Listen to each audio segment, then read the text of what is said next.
Hello everybody and welcome to Chess24 and welcome to live coverage of the 103rd British Championships Round 3. I am joined once again by the delightful Grandmaster Niclas Huschenbeth. That's that guy on my left. Interesting day today, Niclas. Basically, we've seen more or less the top seeds come through.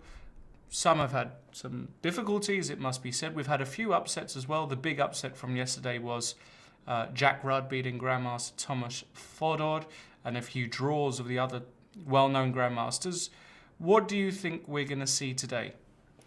Yeah, of course, as we're entering round 3, the favorites, they're getting much stronger opponents already than in the previous 2 rounds. For example, we do have a Grandmaster duel on board 1 between Peter Wells and Michael Adams. And Peter Wells yesterday saved himself out of a clearly worse position and even managed to beat his opponent. And now he finds himself on board 1 with the white pieces against the top favorite, top seed Michael Adams. Peter he didn't just save himself, he was actually lost and managed to win the position. So it was a massive result. Now, this is an interesting pairing for many reasons. Peter and Mickey have obviously played each other a fair few times before. Peter Wells has been on a number of occasions the captain for the Olympiad for the English teams. So Peter's very aware of Mickey's opening repertoire, and I expect Peter to play something extremely solid. We can see already what he has played, extremely solid. I also expect Mickey to play something extremely solid because Mickey is also aware of the fact that Peter is capable of beating very strong players. He had some great individual results recently. I remember him having some great results in the European Club Cup not so long ago. He can beat 2,700 plus players. So Mickey is aware of that, and he's going to play something solid. And the important thing for Peter today, what I would like to see Peter do today, is not get into severe time trouble. As yesterday, which almost cost him half a point or even a full point. Actually, yesterday he was better most of the game, but then got into time trouble and blundered away his nice position. So that, you said, that is one of his main problems in his play. Right. And it's cost him so many points. Let's actually look at the game then. We start off with knight f3, d5, d4, knight f6, c4, e6, and a Catalan. Very, very predictable.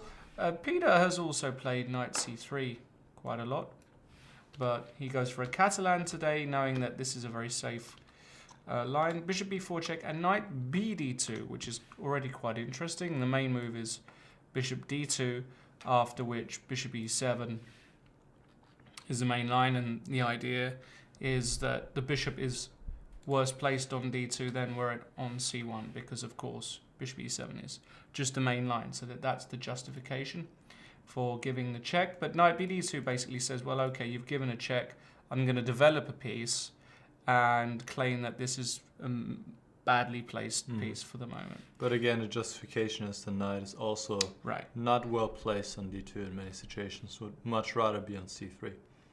Castles, bishop g2, b6, castles, bishop b7, and knight e5. And it should be pointed out that Peter Wells is a very well-prepared player. He has done a lot of work with the likes of Luke McShane in very recent years, and other very, very strong players in the UK. Even our very own Jan Gustafsson has done some work with him before, and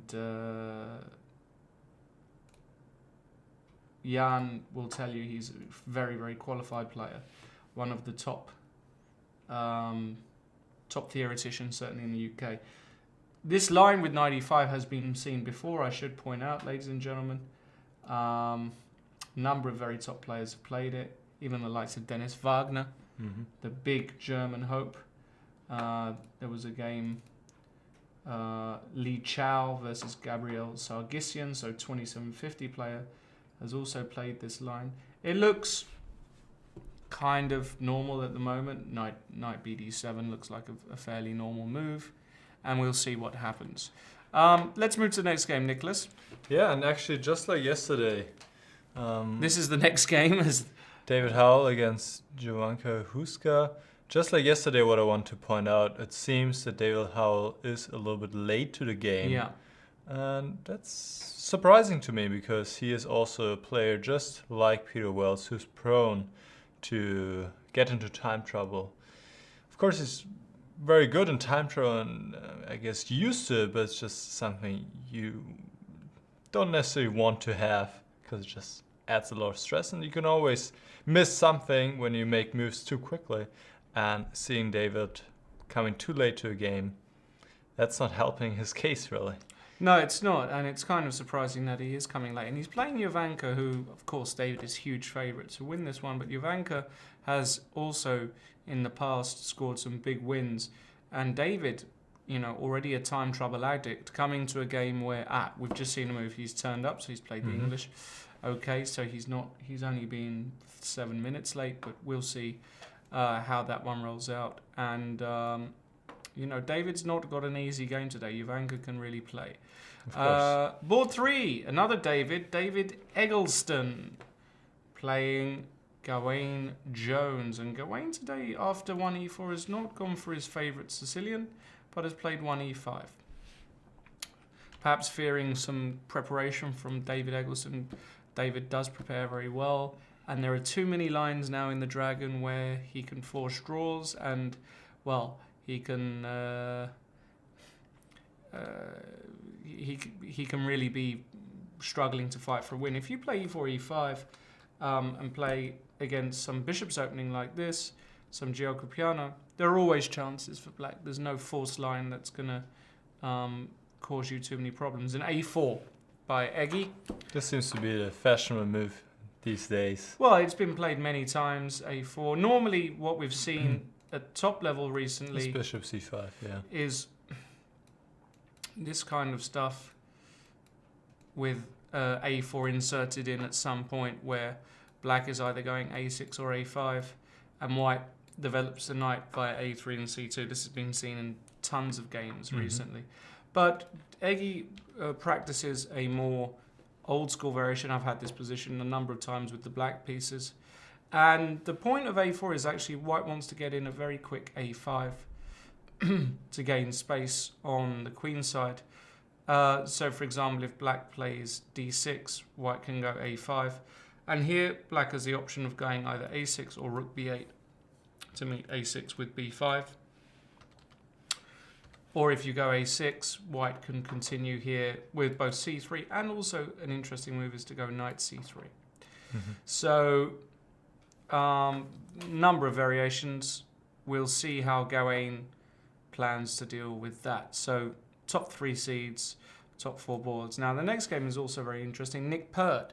Now, of all the top seeds, actually, Nick has been the most convincing so far because he's won his first 2 games really without any problems, always been in control. Today, perhaps surprisingly, Nick opens with 1e4. Nick has pretty much his whole life been a d4 player. Yeah, and Dangerma saying in the chat, I can't remember ever seeing Nick Pert play e4 before. Yeah, I mean, I'm sure he has. He probably has, but I have to say not for a very, very long time. And I'd be curious, guys in the chat who have got chess base available, perhaps you could actually do a search for us and find out exactly when Nick Pert did last play e4, if at all. And today he's playing the Caracan, the 2 knights variation, and knight f6. Very interesting line. I played this against Rasmus Svana, another very well-known up-and-coming talent. I say up-and-coming, he's already established. He's already a grandmaster, 25, 70 odd. I was white. I had a great position against him. The main move here is to G4. go bishop g4 or to take on e4. Also had this game very recently against Simon Ansell. And then after knight takes e4. And then after knight e4, there are a number of moves, but knight f6 is just a very solid way to play this position. But knight f6 is very interesting. e5, knight e4, and now the move knight to e2. I played bishop e2 against Svana. I think this is a very interesting move too. The point is that if black just decides to I think my game against him went something like this. There are some lines where you can just go back with the knight, and Yeah, the knight on e4 is always it's a little bit. Yeah, and it doesn't really want to get hit too much. So, but knight e2 is a similar kind of idea where you're just saying, okay, d3 is going to plan to embarrass your knight. So a lot of the time here, queen b6 is played, after which you're forced to go d4. And Now you've kind of established your knight on e4, at least for now. yeah, and then basically white ends up playing knight g3 in a lot of lines to exchange it. And there have been some, I believe, some Nepomniachtchi games in this line, but it'll be interesting to see what Peter does. So interesting also to see that Nick has played this and playing so quickly, so clearly he's done some prep. Absolutely. Phil Brooks against Mark Hebden. Now, from what I understand, the reason this is on board 5 is because Mark has been assigned this board for the entire tournament. So no matter what his result, he will have board 5, unless he goes to board 1 or something like that. Okay, right? why is that? Just because he's one of the top players, and for some reason, well, maybe somebody can let us know why Mark Hebden has been assigned board 5. In any case, we'll look at his game. He's playing Phil Brooks, and Mark plays his favourite King's Indian. Been playing it for many, many years. Very experienced in these structures. And Knight G2, the old Serawan variation. Knight G2, not seen so much nowadays. There are a number of ways to play against this, but Mark's line is very interesting. He delays castling. He plays Knight d7, which is a fairly typical move. White plays Knight G3, and Mark plays H5. So he's immediately putting a question to this knight and saying, okay, buddy, where are you putting this guy? I'm threatening to go H4. But why just ignore it and just playing bishop e2? Yeah, this is a normal way of playing against it. Because after H4, the idea is the knight comes to F1, and the knight can come back into play via E3. And black is making a lot of pawn moves here. So, yeah, not clear that it's...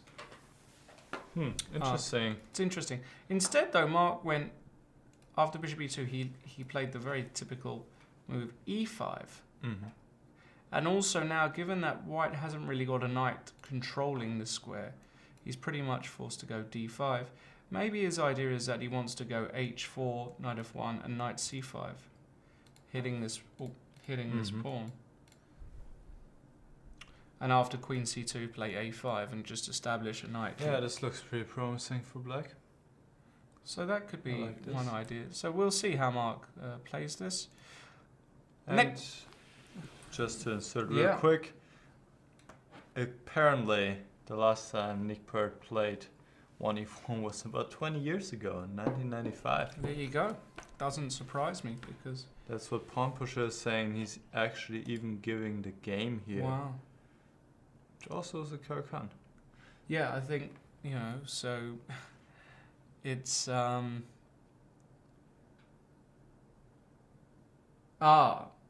yes, bishop d3 might be the Serawan line.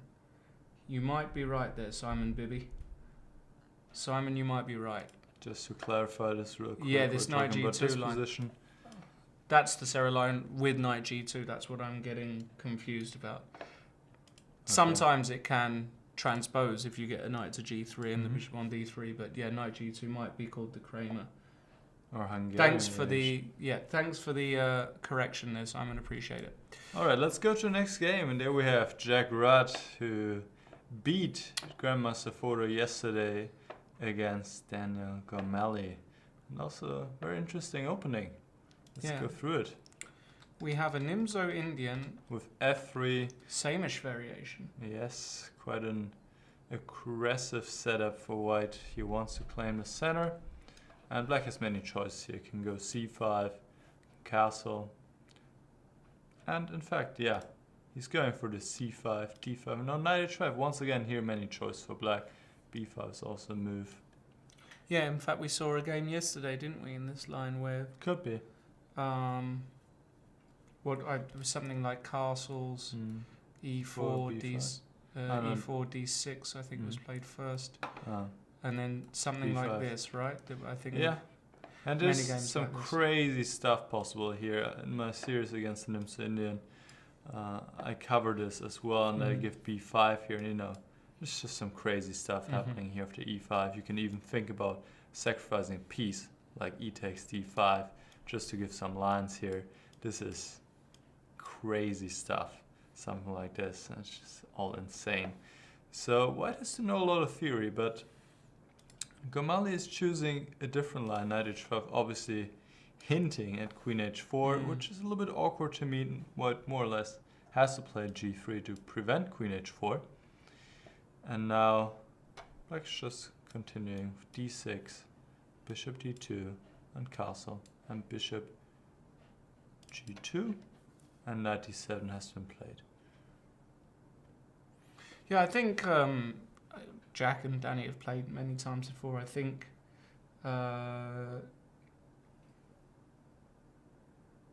you have to expect Danny to win this game. I think he's got a fantastic record against Jack just from memory, and Danny seems to know how to play against Jack. And in this position, I already quite like knight. But if you go e4, maybe I'm just hopping with knight e5. Yeah, you can hop. But Queen E2. I have to be careful, because queen e2 threatens f4 winning a piece. So I have to be very careful, clearly. So maybe not knight e5. That kind of looks right, though, somehow. I mean, if I'm able to finish my development, I think I'm doing quite okay as white. Because also this knight on h5, Right. this knight on h5, I'm not sure how well it is placed there. Of course, sometimes you have the option to go f5, but sometimes might be also a target, like we just saw. Yeah, it'll be interesting to see what Danny has got up his sleeve there. I'm curious to see if this is actually a theory. No games have been found in this position, so we're out of theory already. So I'm curious to see what happens. Okay, let's move on. And we've got the game Richard Pert versus Mike Waddington. And that's Evans Gambit. And Richard has played the Evans Gambit, which we really don't see that much nowadays. No. And Yeah, the problem is actually what we'll see in the game. Yeah, this is the problem these days after d4, d6, which I believe has been played the first time by an absolute top player. Well, I mean, back in the day, I think it was called the short variation. I'm not 100% sure, but I remember recently there was a game between Nakamura and Anand. right. And it's just nothing here for white. Right. I looked at this extensively as well for white because I've played the Evans Gambit and also had some successes. For example, against my dear colleague Jan Gustafsson. But this is really an issue here because there are not a lot of ways to create complications and make it difficult for black. Indeed, and in fact, I'm trying to remember if I played this line against David Howell. Indeed, I did. There is my game. I thought I did. 2008. Nearly 10 years ago, I lost to David in this particular line, and that was the last time I ever played it. And you were right, there was this game, Nakamura Anand. Yeah, from London Chess Classics 2014, in fact. There was also the game Li Chao versus Ding Liren from 2016. Ding Liren played twice. And Shak Mamajarov also played it. But, I mean, I think it's clear This is probably a rapid game, I would guess. Yeah, it might be rapid. In any case, even my boy Fabiano has beaten Nisipiano. I think that was in Dortmund. Yeah. I'm not sure if it actually gives the game. Yeah, I think maybe if you go up again.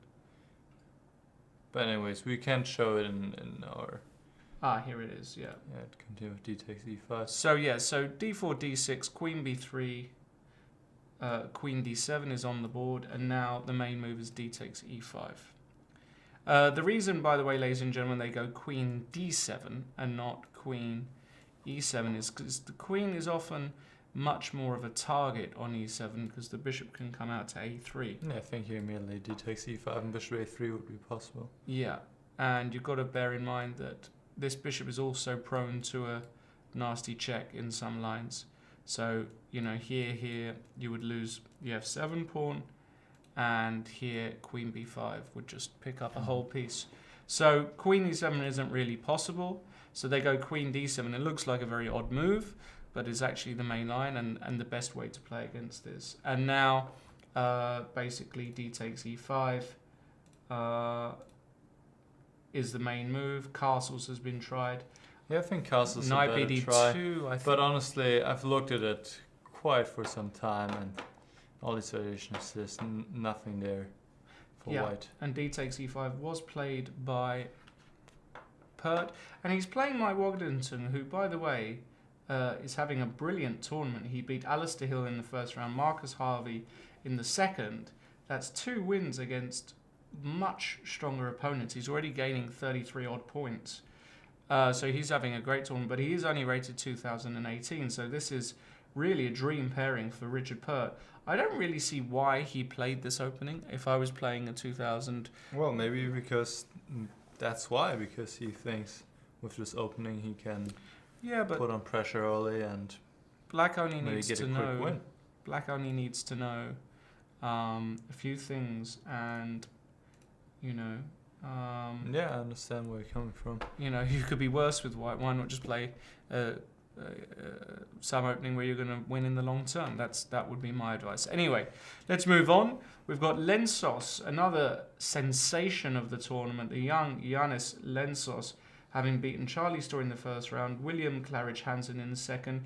He's got a tough test ahead of him today, facing the very strong Justin Tan, who managed to win yesterday. He won, he won this ending, which he shouldn't have won. So we've got, again, a Tarash with knight d2, h6. So interesting to see this being employed by David Howell and now by Justin Tan. C3, we saw knight gf3 in that other game, but c3 and now c5. And a whole host of different moves here available for white. What happened in the Howell game was actually we would have got this position where we got some kind of isolated pawn structure. Pawn structure. That was okay for white. Yeah, so maybe Lensos would have seen that game. Of course he would have seen that game. Been curious to see it. And is going to maybe transpose into something similar. I think you could also take on d5 here after in the current position. It also looks you can take possible. on d5. The problem is, what do you do against queen takes d5? You have to go knight gf3. I mean, you can take on c5 as well. That makes a lot of sense. Yeah, because I know there are some lines like this, and now I'm wondering if this move h6 is helping. That's exactly right. That much. That's exactly right. So maybe after ed5, Justin will just go ed5 and say. Yeah, and then you can play something like bishop b5 check, develop. And just make the case that this h6 move, okay, maybe it's helpful later, but for now, it's just it is taking more time for Black to develop his pieces. Indeed. Okay, next game, John Ems versus Richard Britton, who everybody knows he's been around for donkey's years, both on 1.5 points. John not managing to convert a winning rook ending yesterday, which was very surprising. Completely misplayed it, and we have a c3 Sicilian main line with bishop c4 and d5. This has all been seen many times before. The other move here is c4. Interesting move, bishop c2 and queen c7, trying to target this pawn. But d5, e takes d6, and now e6 by Richard, just trying to win the pawn back with tempo. And d4, and again we can get some isolated queen's pawn positions. It's very, very standard. Pawn takes pawn has been played. Maybe knight takes, but I think he's probably just going to go pawn takes and play this position, something along these lines, with a kind of position. So we'll see. Let's see how that one. And now Jonathan Nelson versus Keith Arkle, curious opening again. Keith not playing the Caracan, playing the Sicilian this time, and another c3 Sicilian, except that Keith now plays c3, d6, d4, knight f6. Curious way to play it. Bishop d3. Yeah, it looks like he's just giving white the center here. Knight Without c6. a fight. And d5. So, curious. Now, ladies and gentlemen at home, knight takes e4 would not be the best move on the board because of this cute little check. Beware of that. So Keith here will try and find something different, but I'm not sure what Keith's going to do because White's just going to follow up with f4, kicking this knight. But maybe he can just go g6, f4, and knight d7. But yeah, but it looks like the opening went pretty well for White. He played e6 instead of g6. Yeah, e6 also makes sense. And after f4, I suppose you could still go back to d7. Maybe he wants to go to g6. Maybe to g6, yeah. But after takes, you have to take with the f pawn, and yeah, I don't. Maybe it's okay for black. Yeah, my pawn's c3. I would rather have it on c2, yeah, because obviously. now you want to go knight c3. I can't go knight d2 either, so I'm having some issues defending pawn e4. I could just go queen c2 though. But I like it for white. I do. Okay, and remember, ladies and gentlemen, please send us all of your chat messages in the Chess24 chat. Ask us questions. Yeah. For example, we got one here by CP Koiter. H6 Tarash, quite a new move. What's the point, Trent? Well, you are a premium member, sir. And you look at my series on the Tarash where I cover 3H6 in lots of detail. So you can really work out what's going on there. And for all of you who are not premium members who want to work out, become one. You can see how to become premium on the home page. Please go there and follow the instructions. It is a bargain. Interestingly, in the Peter Wells game, Niclas, we haven't had a move from Mickey Adams. He's spending a long time here. Maybe he's kind of... Is he out of book? Is it possible that Mickey is out of book? Or what's going on here? Seems unlikely. Maybe he is just thinking about different options here. But knight bd7 would be most natural. But he has just played bishop e7. Ah, bishop e7. Okay. Well, that has been played. In fact, that was played in the game Li Chao versus Veselin Topalov. Yeah, the bishop has done his job on b4 anyway. There's nothing to do, so just returns to e7 for now. So, yeah, I quite like bishop e7 actually, because the problem with knight bd7 is it runs into queen a4, which looks mildly annoying, yeah, because suddenly knight c6 ideas. Knight c6 ideas, and you don't really want to give up the bishop pair without a fight. So bishop e7 is a very reasonable move by Mickey Adams. And now, previously, after bishop e7, well, a whole host of different moves have been played. b3 is a main move. Queen c2 is a move. C takes d5 is a move. Whole host of different moves here. And I think this is where Peter's going to go for a bit of a think. Yeah, b3 makes a lot of sense. Developing the bishop to b2. Right. And the position seems, well, seems very solid for white. Fairly tame. Fairly equal. Yeah, not much going on. We have got some moves in the David Howell game now, so let's see how Jovanka chose to set up. And David has played a system I've seen him...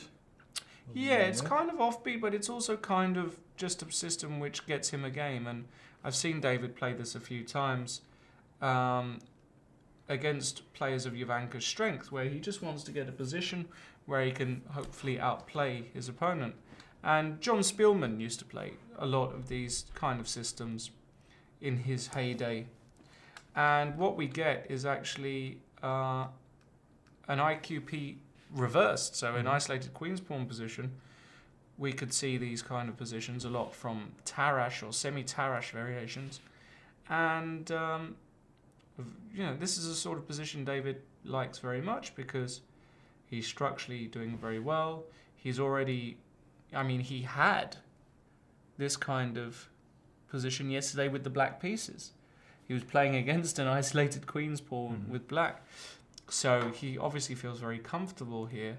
And white is already ready to occupy these squares, but also black is very well developed. And so Jovanka... Then generally it always feels more pleasant to play those positions as white because it's simply you just play rook c1, you put a piece on d4, or you find other ways to attack the isolated pawn on d5. And like Lawrence pointed out, white always has this slight structural advantage of having this target on d5, of having a better pawn structure. So yeah, not too many games in this line recently. Some very famous players have played this with black. Zbigniew Hracek, Vladimir Hort, Joël Lautier, amongst others, Lev Albert. So clearly a known opening, and David's just going to try and play and get a position and see what happens. Very interesting to see the David Eggleston game, though, ladies and gentlemen. David Eggleston versus Gawain has heated up already without really taking a breath. After a4, Gawain did not play the very solid line with d6, but went for it with d5 immediately. Yeah, I was actually wondering about this because, there didn't seem to be anything wrong with it. But of course, it's always a committal move to make because then you allow white to attack the center and you have to be prepared for that. I personally don't like the move at all. And the reason I don't like the move is because I like to play d5 when white has already played c3. So, for example, if c3 here, d5 is a very well-known line. And the reason being that in many positions, we can target this d3 pawn. You have a target on d3, and also the white knight cannot come to c3 anymore. Right. That's an important And now, after a4, d5, it's kind of like after rook e1, he played h3, we have to deal with, rook e1 must be a serious move. Because after bishop g4, h3, you can just play h3. Bishop h5, g4. You can play g4 and pick up the pawn. We have a position where, of course, black can have some compensation here. But much like a martial attack, But I don't think black has sufficient compensation there. Well, interestingly, after h3, Gawain didn't take drastic measures to try and defend this pawn. Well, he did take drastic measures, actually. King h3, rook e1 and f6. I don't like this at all. I must say, I really am not a fan of this whatsoever. It might be okay, but certainly doesn't inspire me. I feel like I'm creating a lot of weaknesses. d4 has been played. Yeah, and this might, again, it now requires concrete analysis.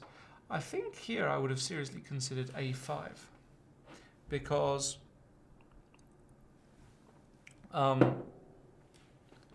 knight b6 is always a really awkward move to meet sometimes, especially after d4. The first move I look at is knight b6. This is the first move I would ever consider with black. Hitting this bishop and obviously... That's a very good point. Right? It could be the best move. Let's analyze that in a minute. But a5 takes away this square. Bishop b4, well, I suppose we can just go bishop d2 without too many problems. So here now I really am going to be threatening d4. And this knight is kind of, where is it going? That's true. Where is it going? So, but d4, it's an interesting move. After knight b6, I suppose white's just going to go bishop b3. And still have this option of going a5, the next move. Yeah, because a move like knight takes d4 might be a mistake, because after takes now a5, My little bishop on e7 is a bit loose. Knight d5 would run into bishop takes d5. Mm-hmm. So you'd have to go knight d7, but this looks... Well, this looks nice for white now. Yeah, I suppose we just take this pawn off and claim that we're better with white. Yeah, black has some weaknesses due to having played f6, and of course we have some space on the queen side, so this looks pretty nice. Yeah, might not be that much, but might be a little pull. So knight b6 I certainly think is a very... typical response here. Yeah. But black has other moves as well. Yeah, he can, of course, take on d4 and go knight e5, but this looks a bit... I don't know. It might be okay, but it kind of looks a bit synthetic to me to have both knights like this. They're not really well supported here. Bishop e2 or even bishop b3. Mm-hmm. And I don't know, I prefer white. But again, it might not be that bad, but I always... Well, I'm wondering if I can go c5 here. Yeah. You probably can. And go c4 possibly. Knight f3. Knight f3 is a good reply, yeah. I want to get c4 in, but here...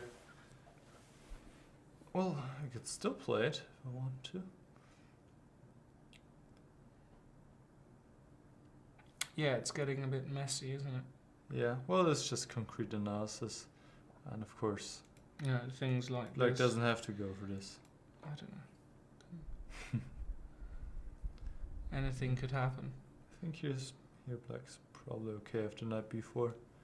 Yeah, it wouldn't surprise me. Although I can take here. Yeah, and bishop takes, and knight Okay. f7, and king g8. Okay, Yeah, knight c2. well, I can also take back.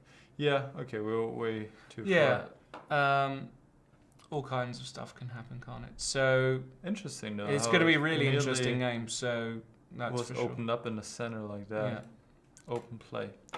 In the Nick Pert game against Peter Bachelor, Queen b6 was played d4, e6, and now a very typical move, also not just knight g3, which exists, but the move knight f to g1, basically saying, absolutely adamant, I want to trap your knight, after which f6 is pretty much the main move, f3, knight g5, and now takes, and f4.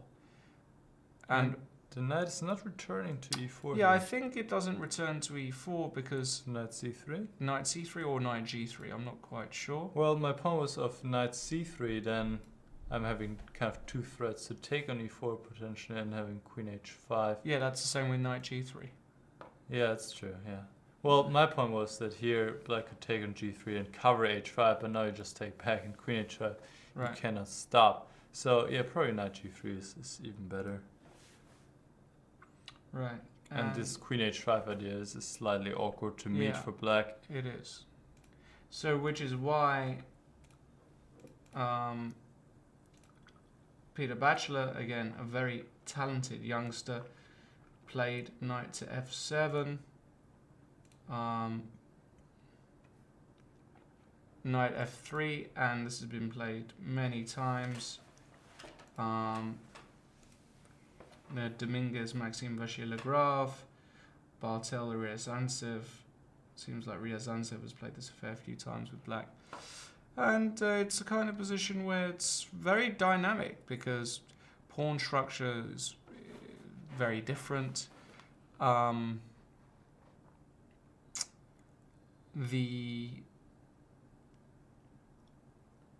It's chances for both sides. It's interesting. Yeah. White spent so much time to force black to retreat with the knight and to force this weakness, but on the other hand, black hasn't really developed many pieces either.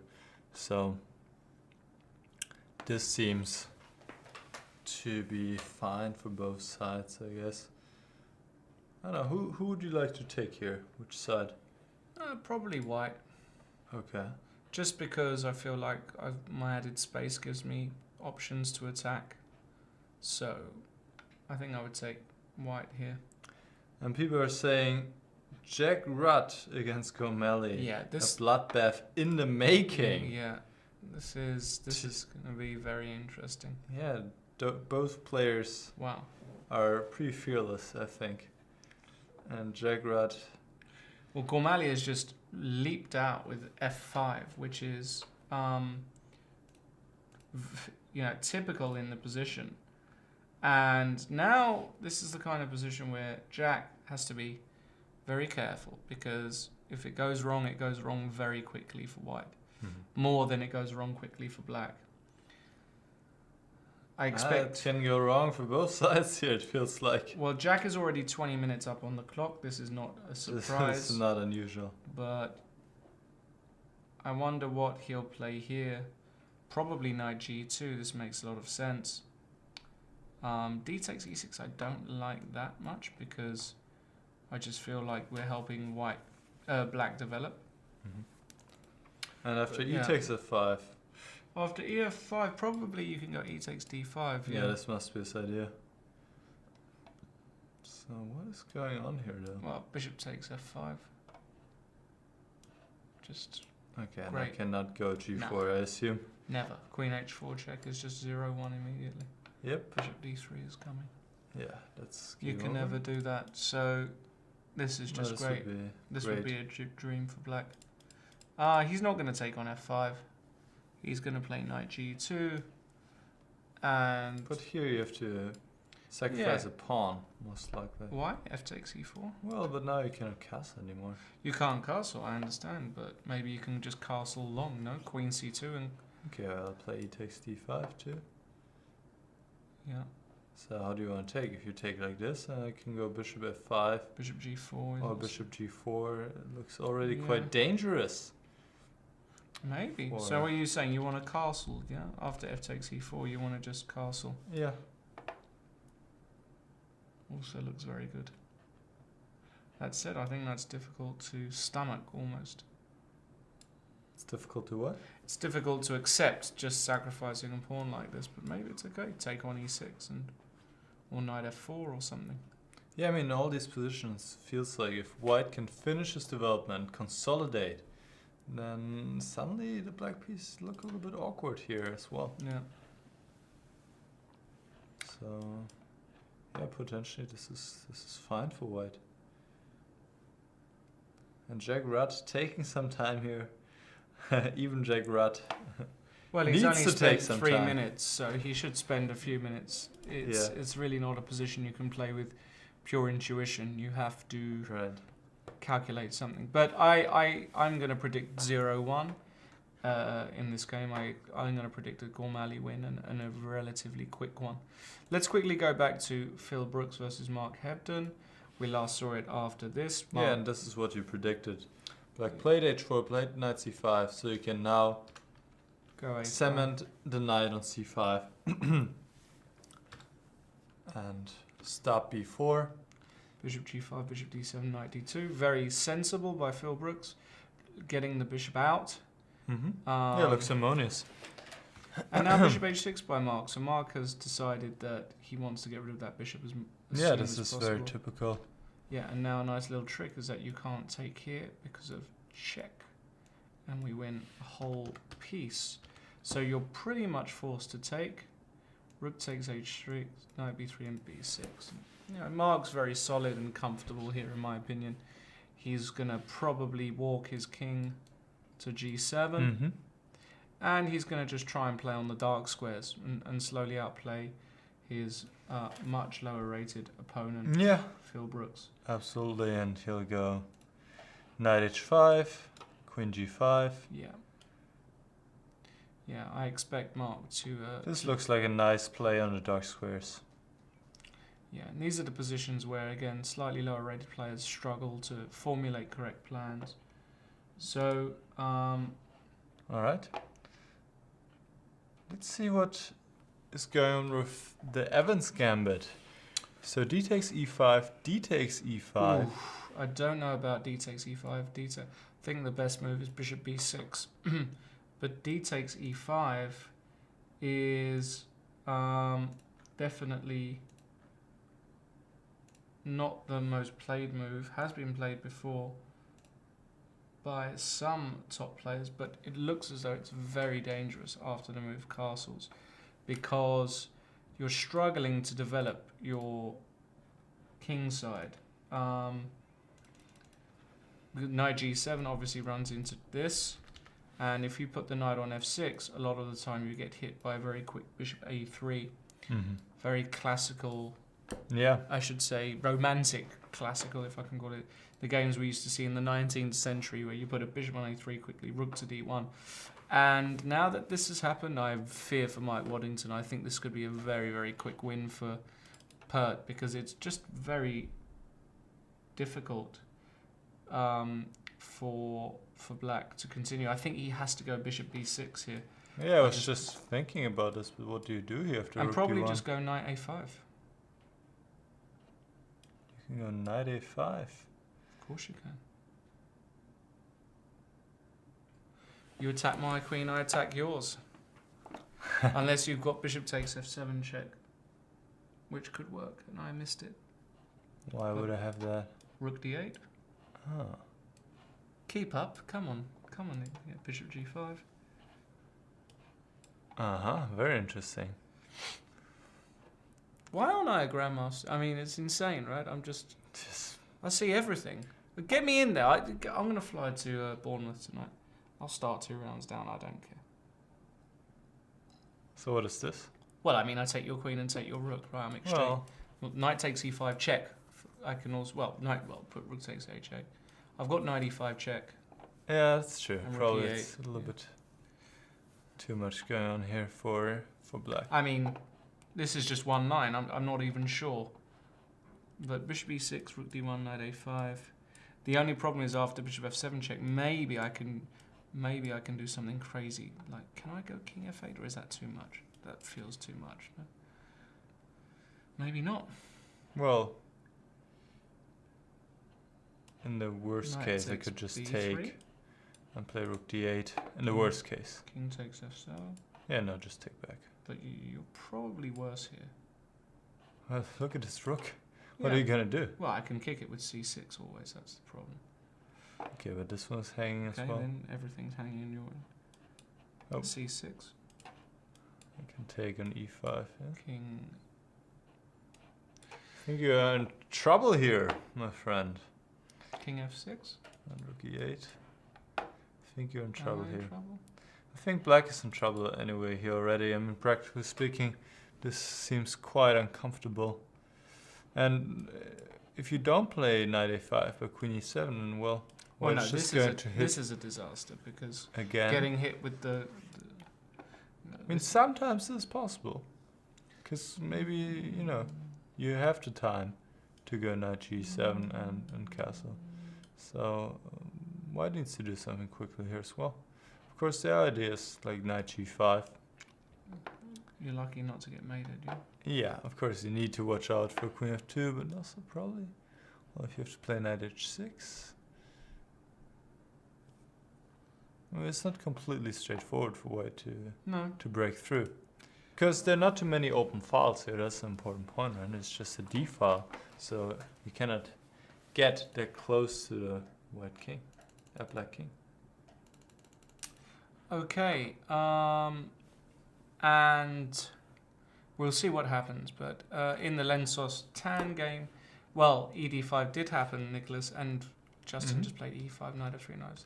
Happy to play an isolated queen's pawn position against his lesser experienced opponent and try and outplay him from there. Yeah, so I think it will be quite difficult. I mean, white can also go bishop d3 here, but I like bishop b5 check, getting my bishop out with tempo, and then I like these kind of positions. Not a lot of risk, and nice to play. right. Jack Rudd took on e6. He had a really difficult decision. He took on e6. Bishop takes e6 played immediately by Gormalli, and knight g2. I don't like this at all. And what do you do now after f takes e4? Is the idea knight takes e4? Probably. That's what he wants to do, right? And I suppose I have to take. Queen takes, and is there a follow-up here? That's the question. I mean, my heart wants to go d5, but maybe it's just not that much. Yeah, d5. White can take on c5, which is Yeah, that's an issue. annoying. So, Interesting, yeah. According to the engine, black should take on c3 Yeah, but now. that makes a lot of sense, right? Because basically, you have to do this. Bishop is a problem piece in a lot of these lines. Takes, and probably you can't take this for some reason. I would also consider f4 instead of f takes e4. No, because I think here you just go g4. And allow queen h4. Okay. And then you just move. And you want to calculate this, right? That's Ooh, I would certainly think about it. because the problem is if you come back to f6, I think you're probably losing here with black. Really? Yeah, probably. I mean, bishop e1 is already a huge problem. Queen takes d6 is in the air. h4 is in the air. Yeah, I can see that. I mean, you would have to make sure that this works. But even here, maybe I can, I've got this move anyway in a lot of lines. Doesn't feel like. I mean, let's just do it for love. What's your next move? Queen takes g4. That might work. So that's why I want to go. That's why I want to go bishop e1 here. Okay. You haven't really got a threat here. That's the problem. Well, I have to move my queen. Where do you want to move it to? Here? I don't know yet.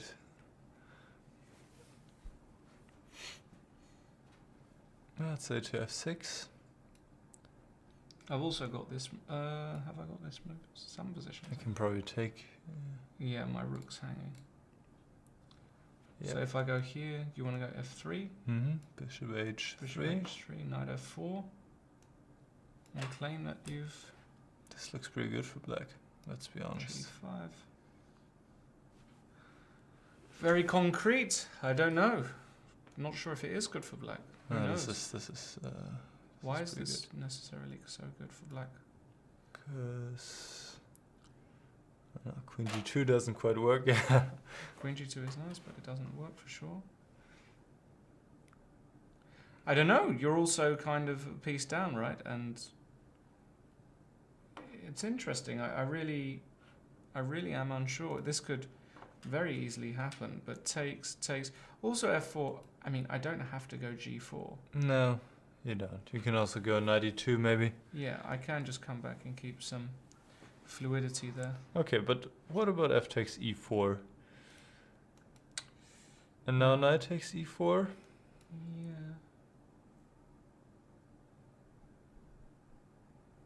Yeah, maybe white's doing just fine here because this damn knight on BC is just so bad. It's just such a bad knight. Unless there's some kind of idea. Sacrifice, but not just here. Get rid of it. Nah, I can't see that happening. White can just put the king on f2. Okay, but it's not. Some little things happening here. Maybe. I don't know. Who knows? Very, very unclear. Very, very unclear. We'll see what Danny comes up with. Yeah, this will definitely be a very sharp game. Mickey Adams, after 95, bishop e7, bishop takes d5, c takes d5 was played by Peter Wells, bishop takes d5. And we are following that game. I will bring it up again between Li Chao and Veselin Topalov, which took place very recently in the Norway Blitz tournament. And here Li Chao played knight df3, which looks kind of sensible. But Peter Wells, he's got a mighty fine position here, so... Absolutely. This will not be an easy task for Adams to get a win here. Wow, he's played e4. e4. I was thinking about this move. I thought it could be Wow. also targeted many lines for black. Yeah, bishop b7, and his idea is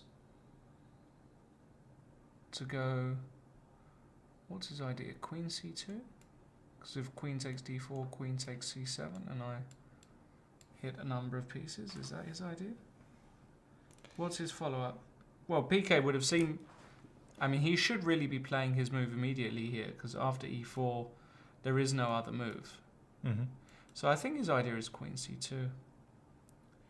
And... but I don't know about this move. Yeah, I don't like it that much. Knight a6, knight b3, knight b4, queen b1 will all be forced. And a5. I couldn't go queen e2 because of bishop a6. Right. And a5, if a3, maybe even a4. a4. Something like this is not out. This looks of the fantastic question. for black. Yeah. Now I think Mickey is big favourite in this game. So Yeah, e4 didn't seem necessary. I mean, you can just keep the position nice and solid, play a move like knight d3, and go from there. Because e4 is double edge. Of course, you're winning space, and you have possibly the option e5 in the future. But yeah, you're also creating weaknesses. The pawn on e4, as well as the pawn on d4, being targets for the black pieces. So double edge decision by Peter Wells. Alright, let's see what's going on in the David Howell game. And yeah, not much has happened since we last left off. Rook c8, h3, bishop e6. And we're expecting Howell here to just continue rook c1 and knight a4 or go knight b5. Just a have position. a little edge. Yeah. And Just a position, isn't it? mm-hmm.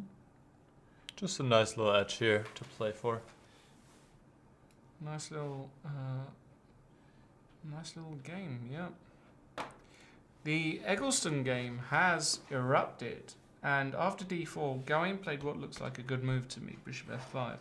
I like this move, because after d takes e5, I think it's knight db4. right, Mm-hmm. and I have real problems defending this c2 spot. Yeah, bishop f5, nice move, developing the Good last minor piece. And So c3 is kind of if you have to logical. play c3. Well, I don't know if you have to play c3, but it makes sense. Because You're taking away the b4 square, right? Yeah, but you're not developing any pieces. and now e takes d4 is on the board, and probably Eggy should just take back with the knight, and after knight takes d4, play queen takes d4. But after knight b6, yeah, it feels like white shouldn't be too bad here, but clearly black is very comfortable. Mm. Bishop b3 and something like this, but I don't know. Yeah. I don't know, it seems like this d4 move was maybe a little bit premature. Maybe first playing a5 like you said.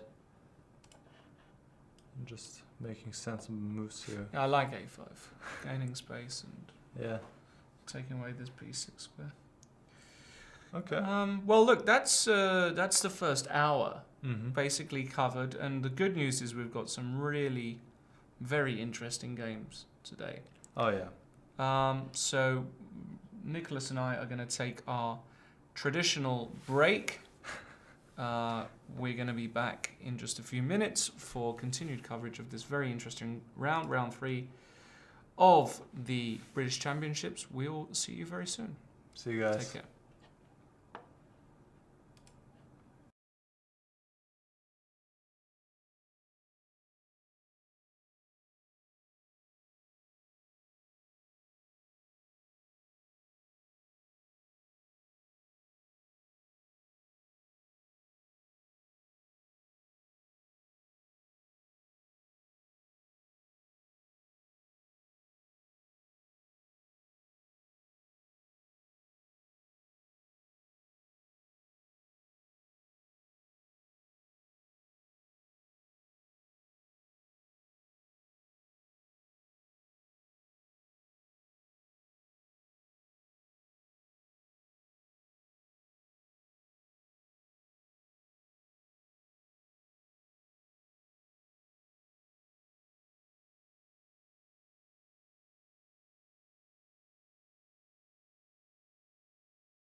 And welcome back, ladies and gentlemen, to coverage of the 103rd British Chess Championships.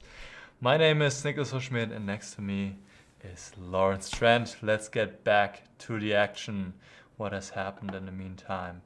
Queen c2 has been played by Peter Wells, and now c5 directly. How do we feel about this move, Lawrence? Well, we were kind of worried about what White would do against knight a6, which looks like a very typical move to me. Because, yeah, you're defending c7. Right. Now threatening queen takes d4, and also there's this idea of knight b4 in the position. Yeah, this looked very promising for Mickey. But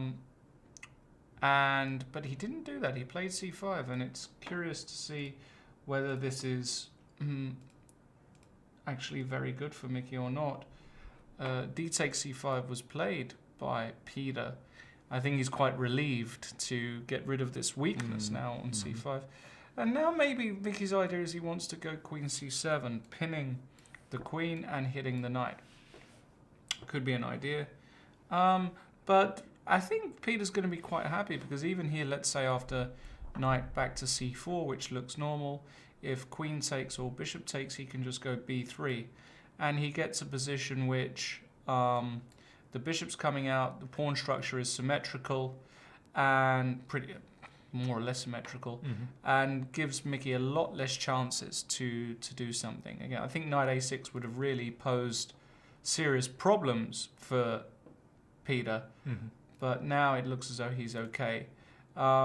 Still, it seems like there was no need for White to go into this line with e4 when previously White was perfectly fine, but now it feels like White has to find accurate moves to keep equality, and that something went a little wrong there for White.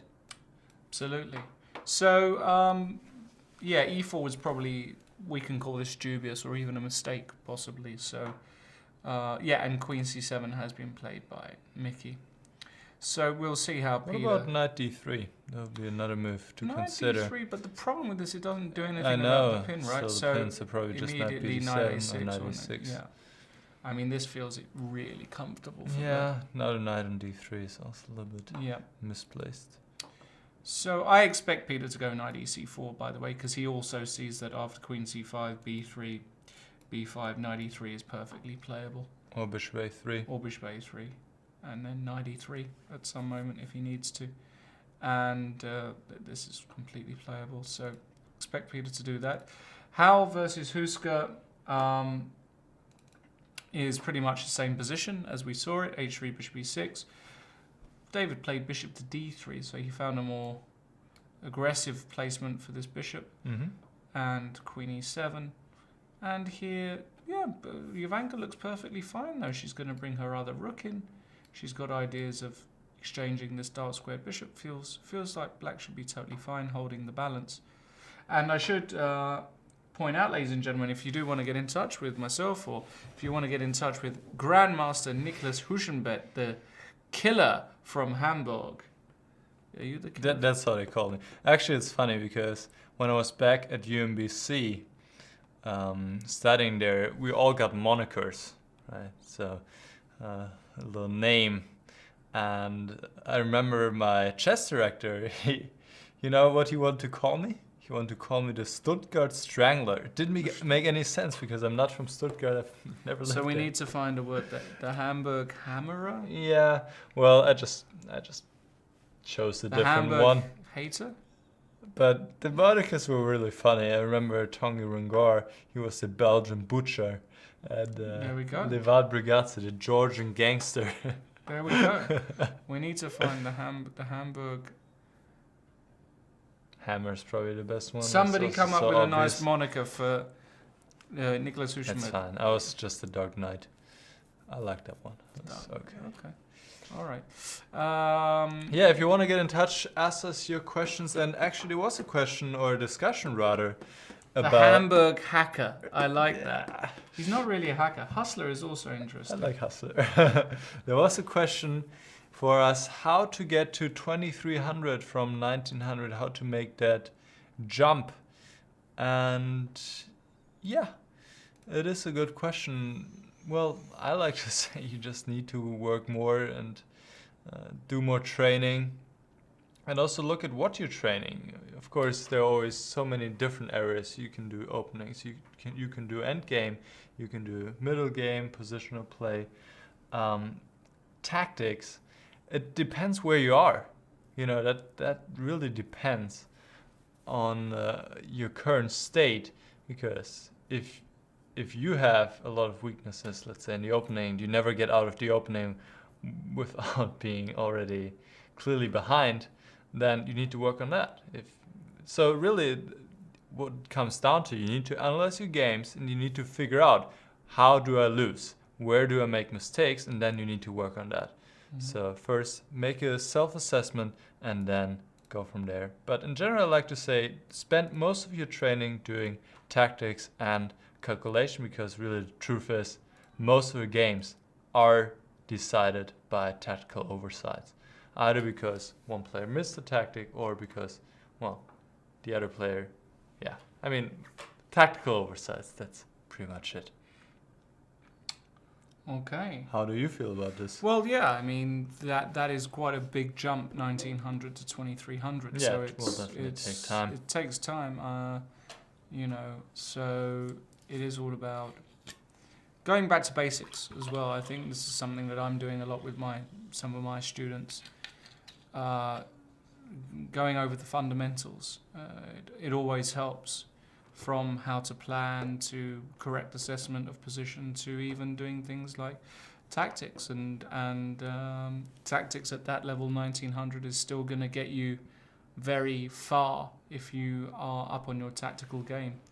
Pattern recognition, that kind of thing. So, but there are series on Chess 24 to help you with that if you want to. There's a tactics trainer as well. There's a tactics trainer. It's just series on how to improve. Even I've done a few series on this. So, feel free to check those out and become premium to do so. Man, I really want to see the Rudd game right now. Can we go there? Oh my God. Yeah, let's go to Jack Rudd. Now, this has been an incredible game.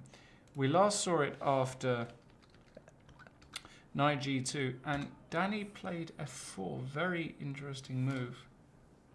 You were talking about. We're talking about only after bishop takes c3, but of course immediately it's also possible. However, it is not threatening anything, because, well, after bishop takes c3, I could just take back with the bishop. So Jack probably rightly just castled. Takes, and now a6. Feels like Danny's being a very bit slow. Yeah. Feels like this is a bit slow, because now after g4, g4 I like. Knight g3. Knight g3 looks good. Looks great. I mean, this is what we were talking about. If white consolidates, castles, and brings out his pieces, Look at the position he's got. Look at this position. This is beautiful. Knight on f5. Wow. Target on d6. Wow, this has gone very, very wrong for Danny. Very wrong.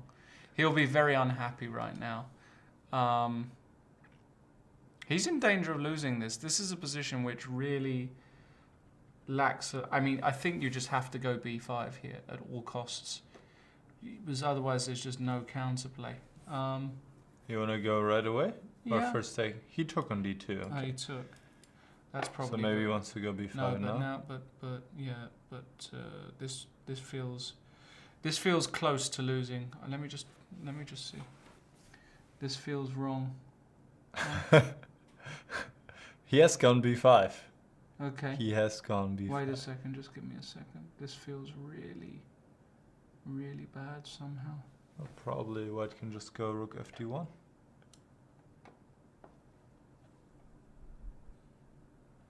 And there are also ideas like e5 in the position. Yeah, that's what I'm. That's the whole point. Is that that's E5. the whole problem? Yeah, e5 is a is huge threat. Huge. Let's say b takes c4, e5. You cannot take, because this would blunder a rook.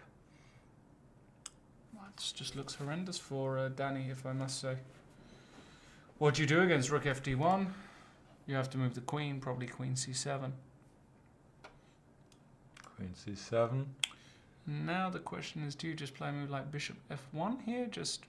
I might just... Well, I quite like bishop f1 because my bishop on g2 Isn't doing anything, yeah? He has Yeah. played rook a1. Yeah, I probably better was with the other rook, to be honest. To maybe also have this idea of going bishop f1. Right, exactly. Yeah. But still, same idea. White is threatening Mhm. e5. Okay, so probably queen c7. Mm-hmm.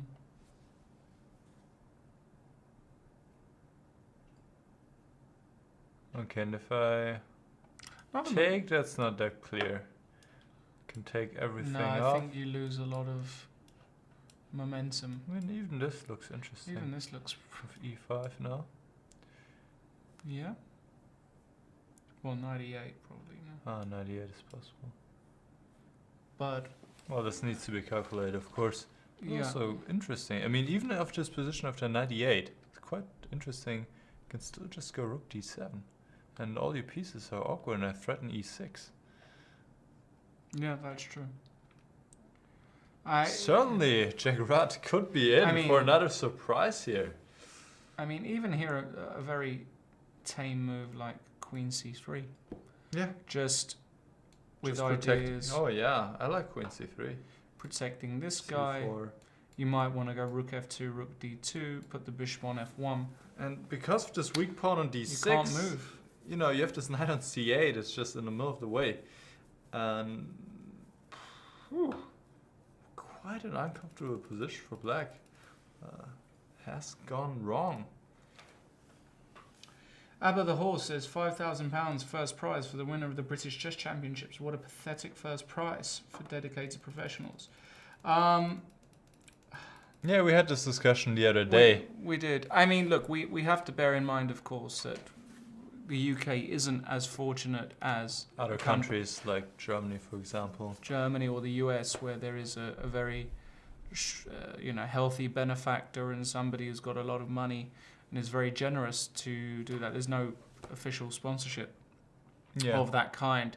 and so- also no government support. At least that's Yeah. what is in Germany. Right. So we're very It's a different unfortunate situation. in the UK. And the illusion is saying UK needs Rex Singfield. Yeah. The UK Singlefield. needs a Rex Singfield, somebody who's got a lot of money. Who, Right.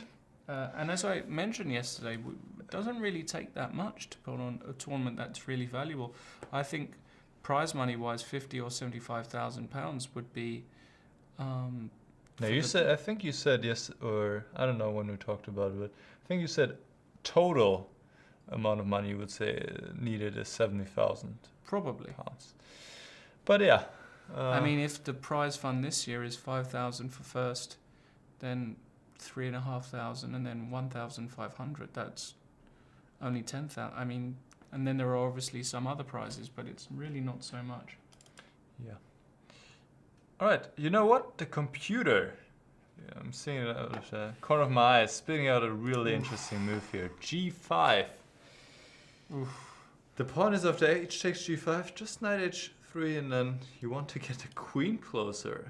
But a difficult move to make, let's be honest. Yeah, I don't think Jack's a very going to make difficult that move to move. make. I think he's going to go Queen C3. I think that's a very... That's a very natural move indeed. Yeah. Just protecting c4, threatening, or having this idea at least of knight takes h6. And then you can go from there, like we said, double on d file. And white is looking good. Yeah, and people are saying in the chat,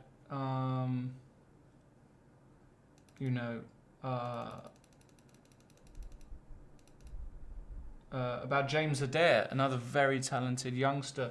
You know, I'm smiling right now because I'm seeing Adam Hunt. His title has been changed to I am. Oh, And the other day we were asking why his title was saying GM, and it's just a little mishap by Chess24. That's funny. Okay, go ahead. No, just saying James Adair, who is being mentioned in the chat, very, very strong, talented young player. I believe he's got all 3 Grandmaster norms and just needs to make the rating now.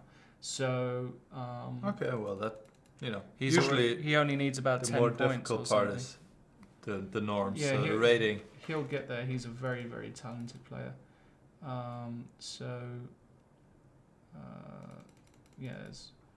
a lot of things in. Oh, and we've got to move and Jack took So on maybe he D6. did like this variation we looked at.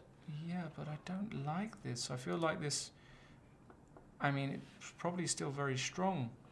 Yeah, just, it's simplifying the position. The question is maybe White could have just kept the tension as it was and also have a very nice position. But this...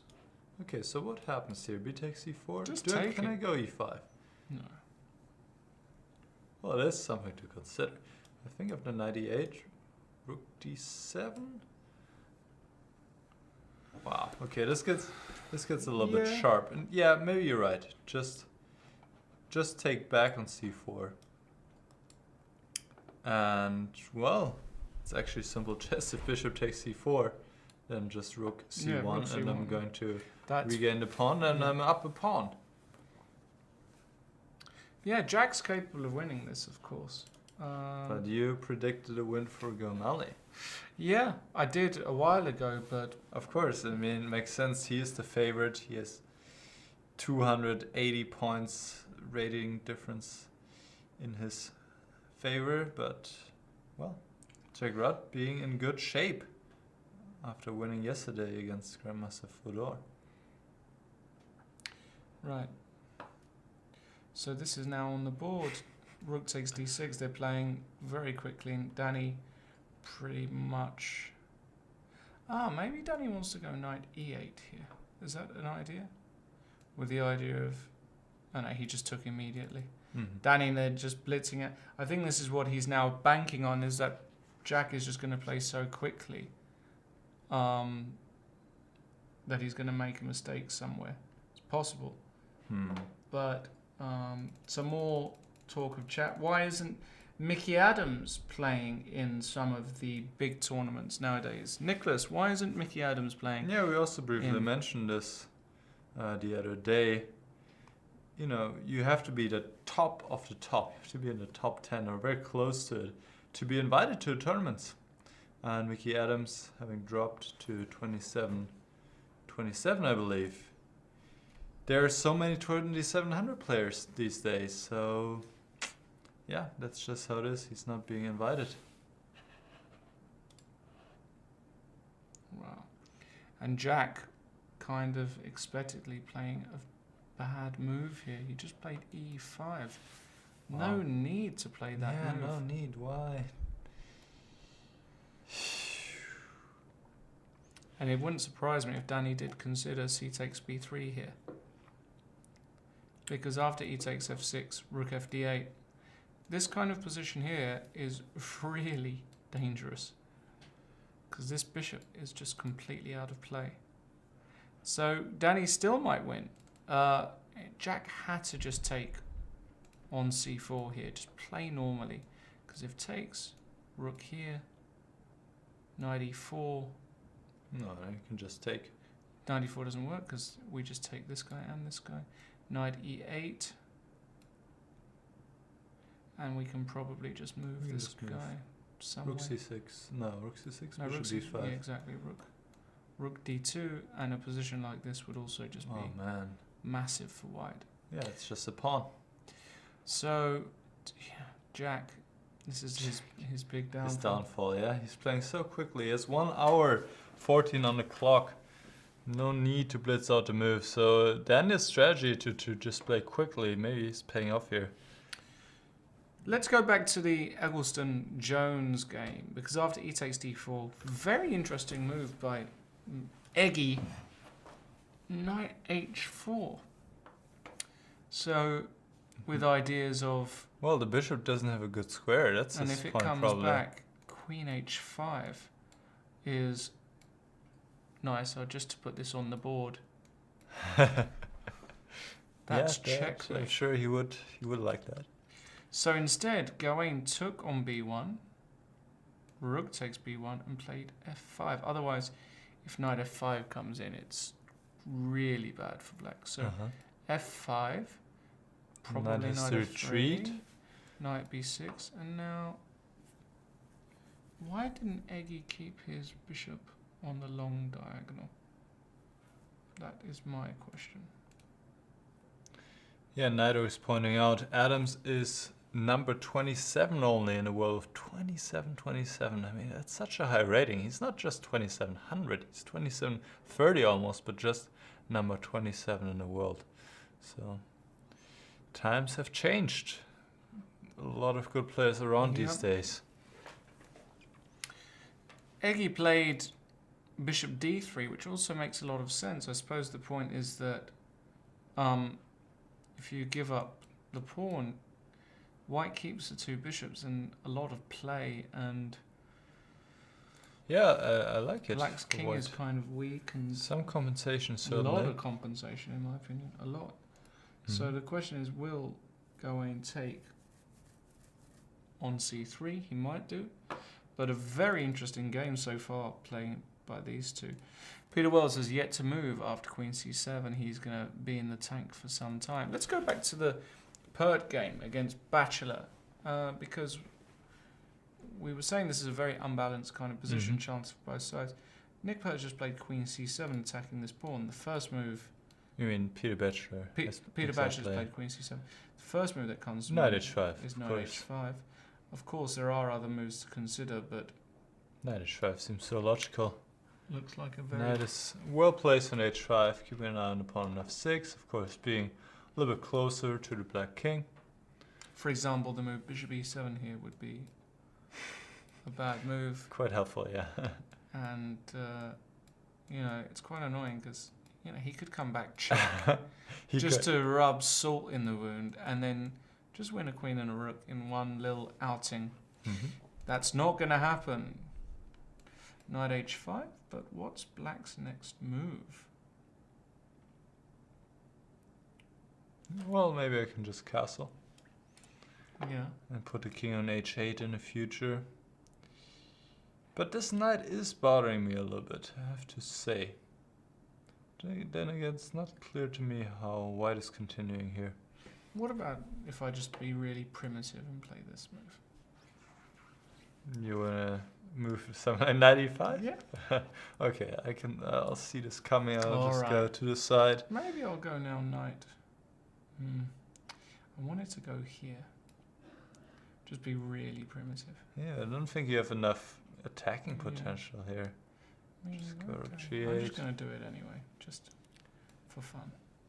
Yeah, but maybe now it's time to E5 open up looks the position. Very dangerous. Yeah.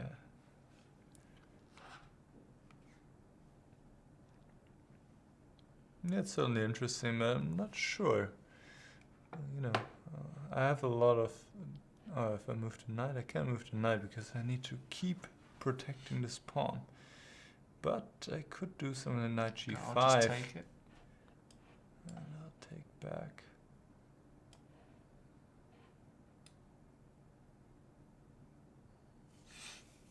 I am also considering f takes g5. You should be.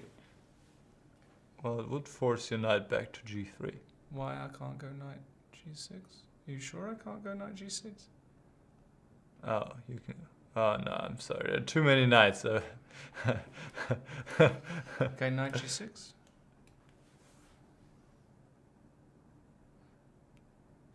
Okay. Am I in trouble? King g8?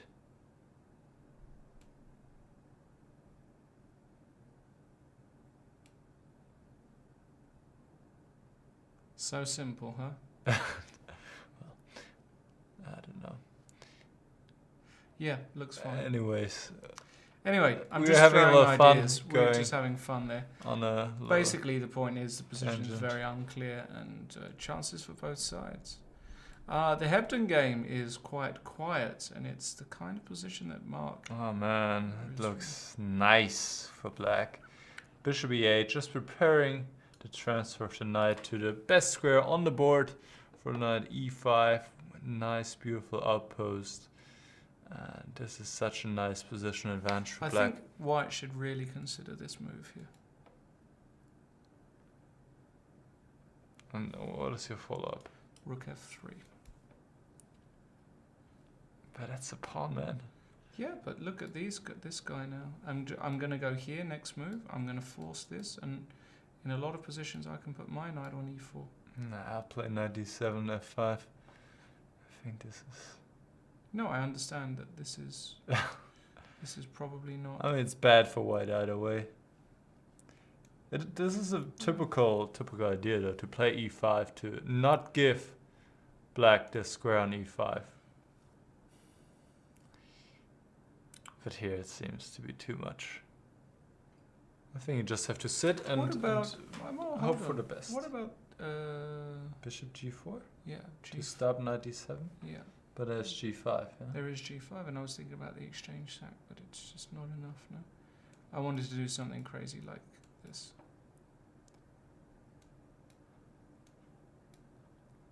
Mm-hmm. Probably shouldn't run forward, so I'll go back to e7. You probably can, but Yeah. And now, I mean, let me just do it because I'm just in that kind of move. Yeah, because we can do anything here, really.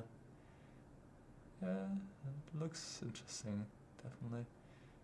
But at the same time, you've given a lot of material. I've given a lot of material, and it's not clear what happens after you just taking it. Yeah. But knight e4 and maybe just rook b8. I mean, I don't know if I'm threatening b3, a4. I don't know. I mean, you can have some pawns back, but I suppose this is Yeah, not this enough. is not enough.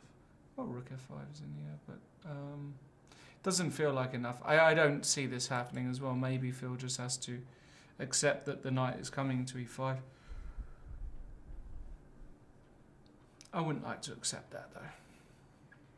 Yeah, I would just try to exchange it somehow. So you could maybe Yeah, play but then something I've like got an d1. awful ending anyway. Well, you got an awful ending either way. What Yeah, can you but- do? Yeah. The art of holding on. And hold on. Daniel Gormalli has sacrificed a piece. But what I'm wondering is, why didn't he do it another way? Can we go to this game real quick? The Gormalli game. Let's go here. Oh wow, rook fd8. Okay. But we're looking at b takes, c takes b3 first, and then rook fd8. So what I'm wondering if there's any difference here. It's probably If the same. white can take and take on c4. Oh, seconds. I mean, that's an additional option at least. Right, but now maybe rook d4, Rook d4 comes to mind. knight e2, bishop 6. Rook d2 maybe. Rook d2 is... So no, it feels like black is getting really active. Really, really active. Well, I'm still up a pawn. And... you know, if we can just play knight g3. If you go knight d7, I go f4. Okay, bishop takes I think I e4. still like this for white. Yeah, it's I mean, still. you have Yeah. some options here. It seems like the better move order would have been to take on b3 first, and then go, excuse me. Well, maybe that's what he didn't like, e6. Maybe that's what he didn't like. But what I want to say is e takes f6 and now rook fd8. And like we said earlier, those are strong pawns and supported nicely by the bishop.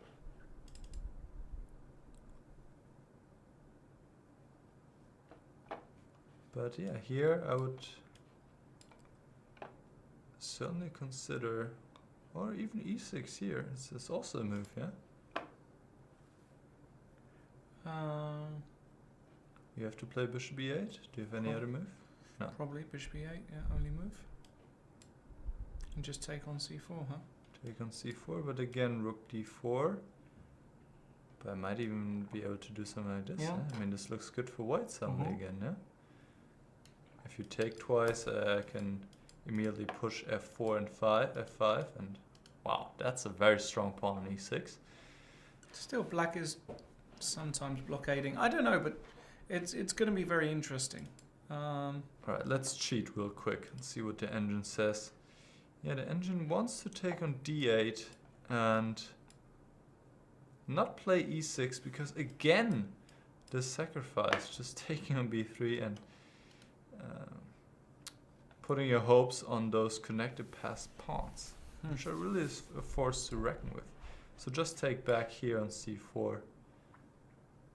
And indeed, it's not too much for white. You know, but at least black's not getting these passed pawns. That's important, and white is not worse. Getting a lot of chat, a lot of talk about the prize fund, which is of course a very important topic and something that needs to be addressed. And clearly, it would be great to have more money for future tournaments if a sponsor can be found.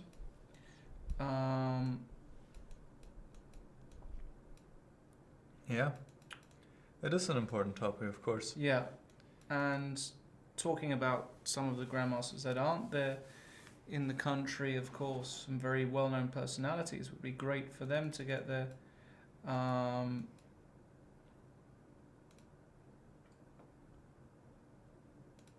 The funds are raised on a voluntary basis, as pointed out by Alex in the chat, and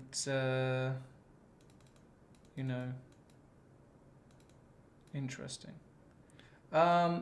We've got a request to take a look at Keith Arkle's game. We'll quickly have a look at Keith Arkle. Yeah, absolutely. Nelson versus Keith Arkle, and we saw in the opening this position, f4, knight ed7, takes, and now very interesting move, e5. Very interesting idea. Just he had a problem with this e-pawn. Well, so yeah, why he could have just defend played it? queen c2. But okay, he wanted to go for this and sacrifice a pawn. Very interesting. Yeah, d5 and knight f3. Very interesting idea. Queen c7, e4 must have been really a move to consider here, but okay. Knight g5. Yeah, okay. Well, Knight b6. Oh no, knight b6, queen d8, right. yeah, that's Interesting. the problem. Okay. Queen c7, castles e4, knight g5, queen c6. Very, very Defending upon interesting e6. stuff. But now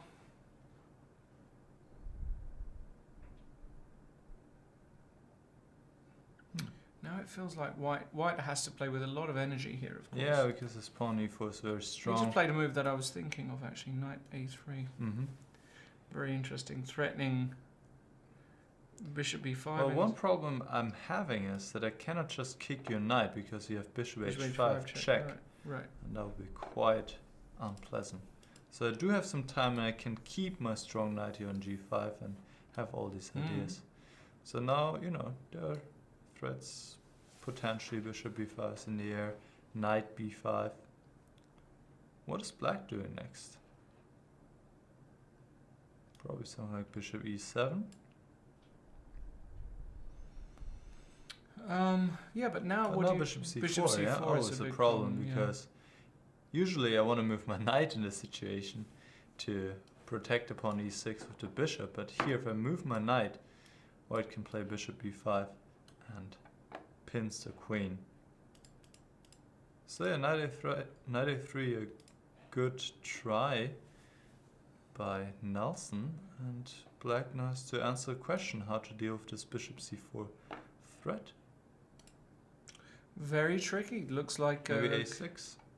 Looks like he's got some real problems. Stop. A6 Knight is- b5, bishop b5. It's just another move, though, isn't it? It is another move, but the question is what can you do? Well, for example, knight c4 would be the first move I look at here. I do like knight c4.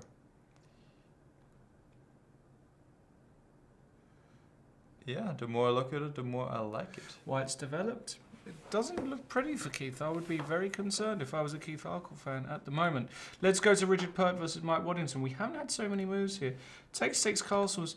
Mike Waddington did play the move you suggested with queen e7 to meet bishop a3 with queen f6. Yeah, I mean, we looked at it in a different position. We looked at it after bishop b6, rook d1, queen e7. Similar idea. Similar idea. A4 by Richard Pert, and after bishop e6 he just played a5. I like this. This is what I wanted to do against David Howell many years ago. The point is that after knight takes a5 you can just take and you get 2 pieces and the attack continues, and this is a disaster for black. So you have to go bishop takes a5. Oh, bishop c5. Yeah, but the problem with bishop c5 is that I always feel like now with white getting a5 in. Not just a6, but I just feel like... Well, but at least I have my bishop on c5, so I'm stopping bishop a3. That would feel much safer for me. True. Yeah, bishop c5 is definitely worthy of consideration. And here, what is the follow-up for Richard? Is he just going to go bishop a3? Probably. And his point is that... Well, queen of 6, maybe this is just not that much. We're guessing his point is that in some variations the bishop on a5 can be a tactical target. Not sure though what exactly those variations are. Jack Rudd, by the way, took on c4 with the pawn, so he didn't go in for this, and this is a very sensible decision by Jack, because he realized that this is really can be dangerous with these pawns. So he played b takes c4. Now there's really no danger. The question is, does Gormalli play rook d4 here? Probably does, because now this is probably bad, I would think, for black. Yeah, I mean, I can take on a6. Yeah, this has got to be bad for black. This is a struggle. Well, rook a8, I'm regaining. Bishop c4 check. But you cannot protect the pawn though. Yeah, but I'm winning all of your... You have to go where, to h7 or? Yeah, probably to h7. And I can go knight h5. I mean, even in those positions, if I win the f pawn, just to illustrate, ladies and gentlemen, even something like this, you know, if this happens, check, king h7. Let's just put an example here of, I don't know, maybe I can even check you again, I don't know. What I'm trying to say is I'm trying to get a line where, you know, I'm not losing this guy as well. Clearly. You know, here. Something like this. Where even this sometimes can be really, I mean, this guy can just run very quickly. Yeah. I mean, this configuration, if I had my pawn on f4, it just goes all the way. So, you have to be very careful to do this, in my opinion. So, Danny, I think, has to go rook d4. Knight e2. Can I do this? Just...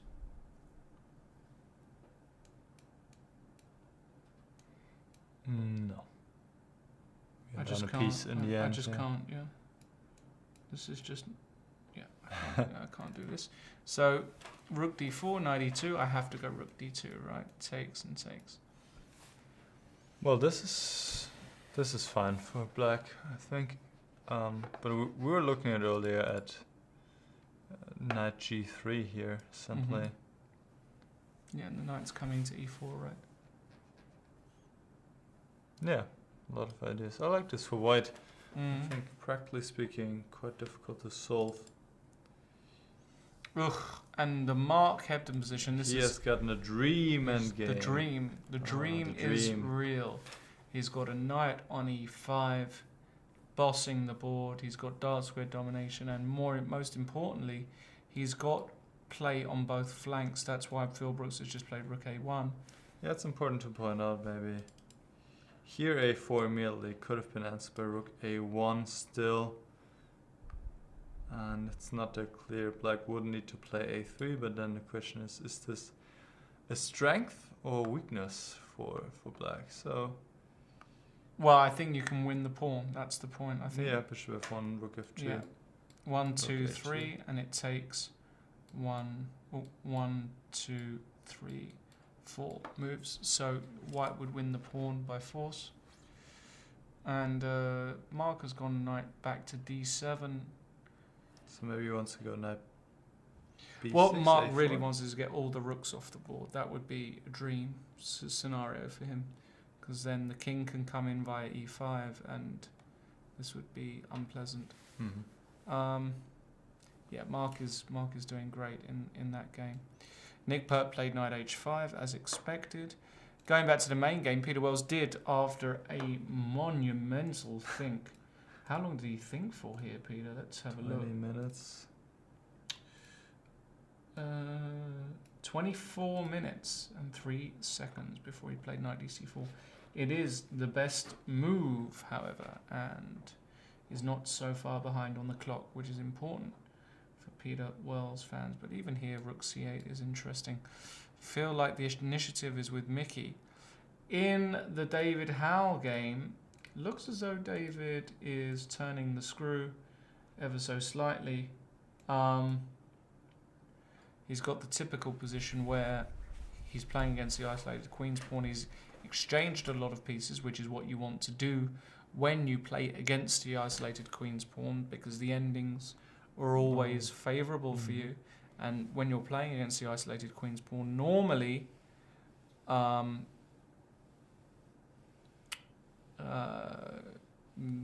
the other side has very good attacking chances. Seen out the corner of my eye, this is very tranquil, so we're going to pass over this. This is just a bit better for white. Danny did take on c4. Very interesting. Maybe we have missed something.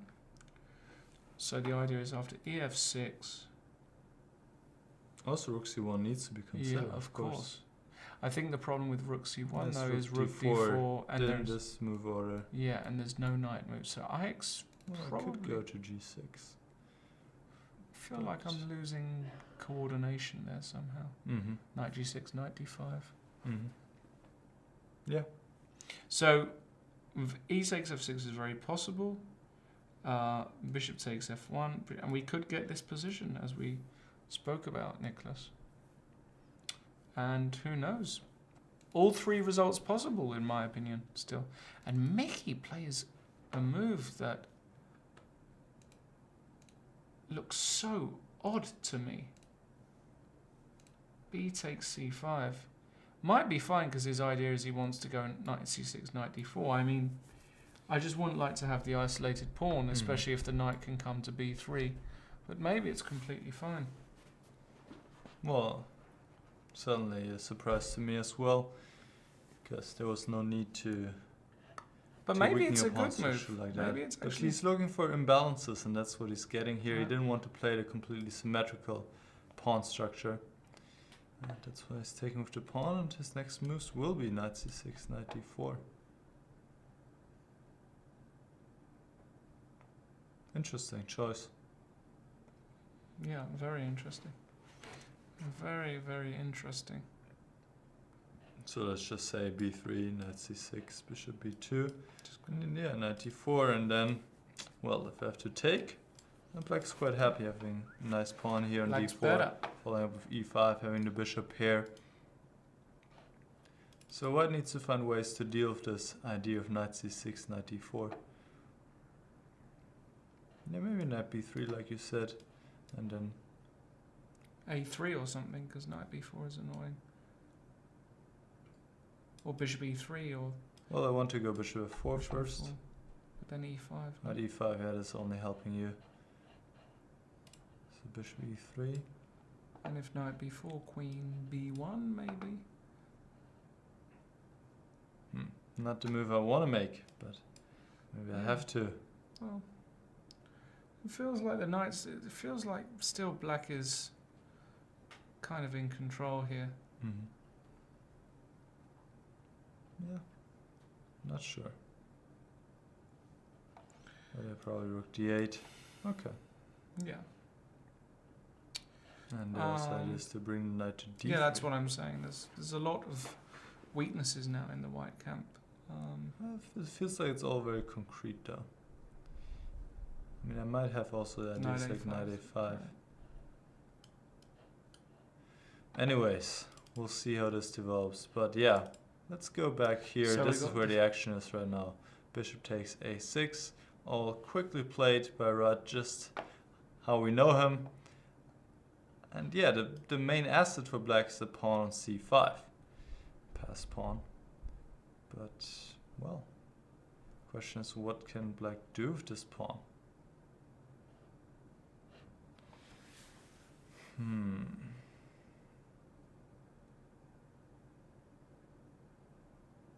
Looks good for white. The question is, how much is it?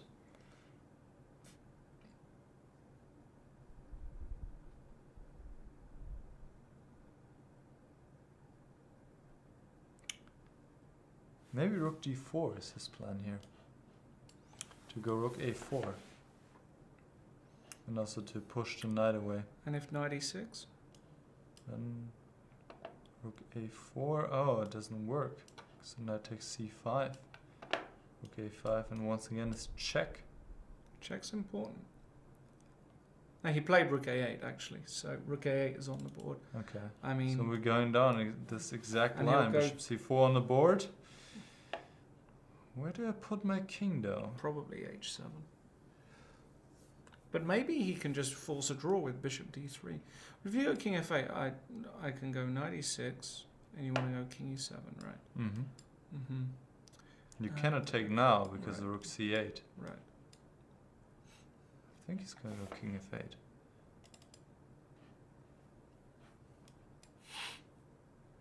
Because I can always put my king on e7 now. So if you go knight h5, I put my king on e7. If you go knight d5, I can put my king on g7. But here even, I mean, white can never be worse. No, because absolutely. Knight e3 and knight f5 is always a problem. You consolidate with this pawn. The question is, can you win as white? That's a good question.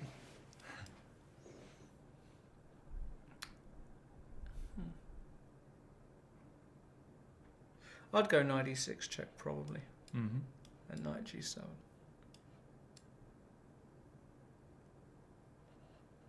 Alright, I I'd take. check. You check me.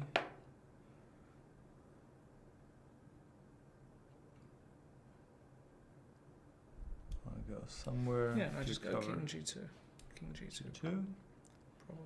But I do have some play with the pawn. Yeah, but you can never win, even if I sacrifice my bishop for the pawn. Of course, I can never win. No, you have play, but I'm just wondering whether white can play at all for a win here. Bishop g8. Yeah.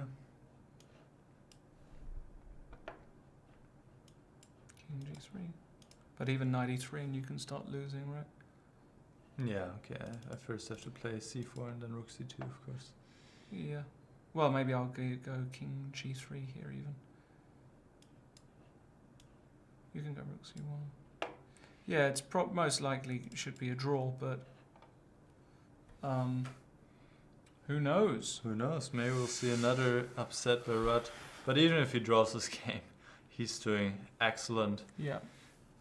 with 2.5 then. Any other games of massive interest? It looks as though Justin Tan is gaining the upper hand against the young Ioannis Lensos. Queen kind of awkward. He's just gone back to d1. Feels as though Justin has got a lot of play here, A lot of space for sure. but maybe it's not so easy. That's not so easy. Probably he wants to go knight e4 and go f5 and Yeah, that looks like a good plan. just pushkin. Yeah, it looks good.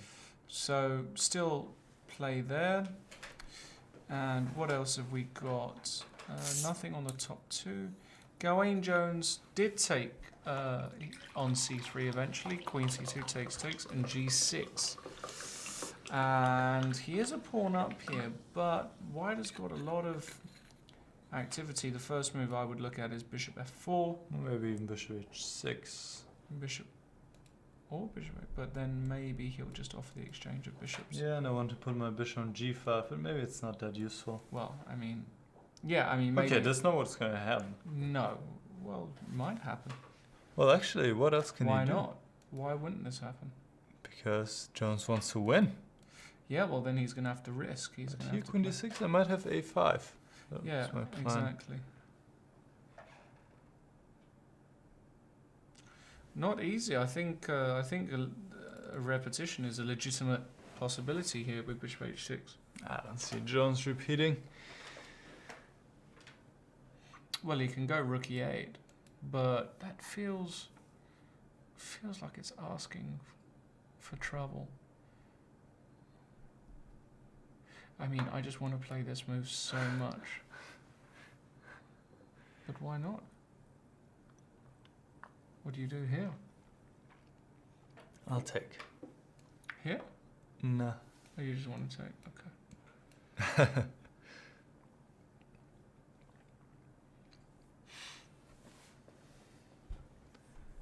Yeah, interesting. Looks dangerous, no? To me, it looks. It does look a little dangerous. Not sure how dangerous. Yeah, my knights are a little bit far away here, right? So that's Right. a tiny problem. I mean, instinctively, this feels losing for black. Just if I had to guess, we can cheat if you want. Do you want to cheat? Let me think for a sec. Okay. Because for me, instinctively, it doesn't feel losing. But you might be right. This knight g5 idea is in the air, of course. Right. Alright, let's have a cheat. No, doesn't work. Queen d6. Yeah, that's the move I was looking at. a5, knight d5. Mm-hmm. So this can't work, no? Huh. Yeah, just queen d6. That's why I'm a weak player, ladies and gentlemen.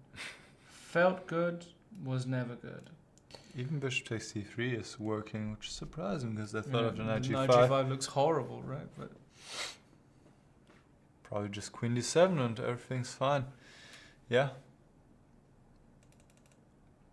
the chat is still bubbling, which is good. And King's Crush was saying, Rudd is doing something incredible, playing so quickly, but still making good moves. Yeah, that is his particular skill.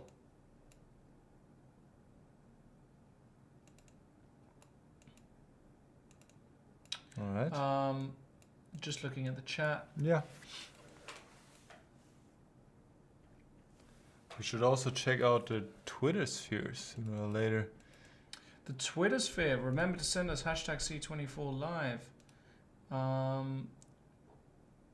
Apparently, Not much has happened there. Not much on the British Championships. You can send us something at the #C24live.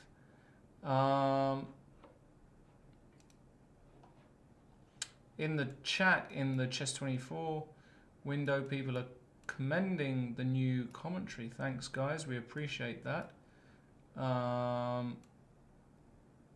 We're trying to Trying our best. Trying our best, because I know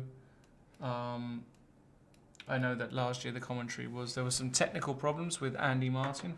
Shout out to Andy though, because he's somebody who has been a stalwart of commentary in England and at the British for many years, and was one of the first people I ever worked with when I was a youngster. So good memories with Andy. He's a good guy, and yeah. Right. What have we got? Mark Hebden just doing what Mark Hebden does, which is to put the pressure on. But maybe there's just not enough here for black. Well, we have the engine on. It's funny because the engine actually gives an advantage for white. I think the reason just is because it likes bishops more than knights. That's only. Well, white can't win by any forcible matter. If I put my knight on e5 and just moved my king, you can't really. Yeah, no, I think the reason why it's given an advantage is because of this Weak pawn. weak pawn on a5, that's all. But there's no way for white to win this pawn. So yeah, absolutely. White cannot win. Question is, can black break through somehow? But I'm sure Mark Hebden will find ways. Yeah, he might do, but then again, he might not, because the problem is this pawn really is very weak, and how do you get to b7 with your knight? You don't. You don't? Well, I was thinking knight b6 and preparing a4. Okay, but White can play bishop c2 most likely. That's the only issue. But does a4 threaten much if I take it? Well, then I would just take all the rooks off. And you would beat me in that ending, huh? I would at least try. problem is, like, let's say... Another question is, though, what is my threat after I play a4? Yeah, because if you go a3, that doesn't actually help, right? Yeah, well, white can even play Well, rook maybe a3. you can take. No. Why? I mean, I'll put an example. Let's say white plays a bad move like this, and then he decides to play this, and I go a4. And Yeah, go rook a3. you go, well, let's say bishop c2. This is what you were saying, right? No, bishop Oh. c2. I just keep my bishop where it is. Ah, okay, The rook pawn is a3. pinned. Rook a3, yeah, because I wanted to illustrate bishop c2. Okay. I can take. And this position here, and this is a disaster for white because I pick up pawns and I'm solid, and it's just whether it's winning or not, I don't know, but it feels and looks very good. So, wow. Jack Rudd has managed to win the c pawn. I've had an ending like this. Well, this is playing Years for ago. 2 results, of course, winning or drawing. And I like now this move, f5. yep, Yes. black needs to get pawns off the board, that's Yeah. for sure. Here on rook a5. And this, But this position without the pawn h6 would be winning for white, yeah? probably. So I'm wondering what is the difference with the pawn? Well, maybe White it's can still... definitely try. Sorry, Danny played h5, which is an even better version, right? That is better, yeah, because Much you keep better. the pawn. You don't give white a passed pawn. This is probably a draw. This is a draw, yeah. Yeah, this is a much better version. Here and here. Here. But certainly Jack will try. I would try forever here with white. This is I actually dunno. what Kramnik just did against Nisipiano in the Dortmund Right, exactly. tournament. He played it for 150 moves, I believe. Right. There was a question by Mick Tal. Why can a German and an Australian player take part in the British Championship? The reason is that, actually I think Alex already answered it in the chat, but we'll just point out also British residents can take part in the tournament. And it's a draw. They have agreed to a draw after g takes h5. So Okay. Jack didn't feel He didn't like want to playing pull it. the Kramnik. Yeah, but it's still a great result for Jack. Disappointing for Danny, but Jack was also winning, so Danny has to think, well, okay, I got a bit lucky there. Yeah, absolutely. He will be happy with this result after the way the game went. Jack Rudd having a great tournament so far. Yeah, and very capable. Richard Pert has managed to get his knight into c4 with ideas of takes and takes if Mike Waddington isn't careful. And Mike Waddington has castled. And Why does this work? That's what I'm wondering. Oh, black can just take back with a the c C pawn, pawn. right? Right. Right. A takes b6 would be a big mistake. Yep. That's dangerous.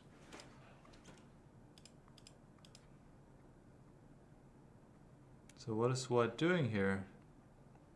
Probably still taking on east. I mean, you have to regain some pawns, right? And I'm not sure about his position here. Black has managed to castle. White is 2 pawns down right now. Probably need to... Oh, but here... Queen takes? Or even knight takes. Knight takes, whatever. Whatever works. Looks good for black, no? It looks good for black indeed. This might backfire for Richard Pert, this risky opening choice. The Evans Gambit. Yep. By the way, out of the corner of my eye, I see Jonathan Nelson played the move I suggested after a6, knight c4. Suggested that a while ago. I think that's trouble. Little trouble for Mr. Arkel. Yeah, Because it's trouble. this 95 is a threat. Serious? Queen d5 is in the position though, so... but somehow... It looks like trouble. You know, here, Let's be honest. here... I just moved my Yeah. queen. Nah, What? Can I just move my queen Oh, you want to somewhere? move? Yeah, but no. Queen I c2. take- Yeah, No, I you take. can have it. I'll Okay. take back. Bishop f4. Oh wow, this is. I mean, this Probably. looks... nasty, right? It looks nasty. I don't know how bad it is really after queen d5. But it really does look nasty. But maybe it's not that bad. Yeah, rook d1. Just queen c6. And I'm just not winning this pawn. And you'll castle next move. And maybe slowly consolidate. Maybe I can do something like this. Yeah, but you're giving. What?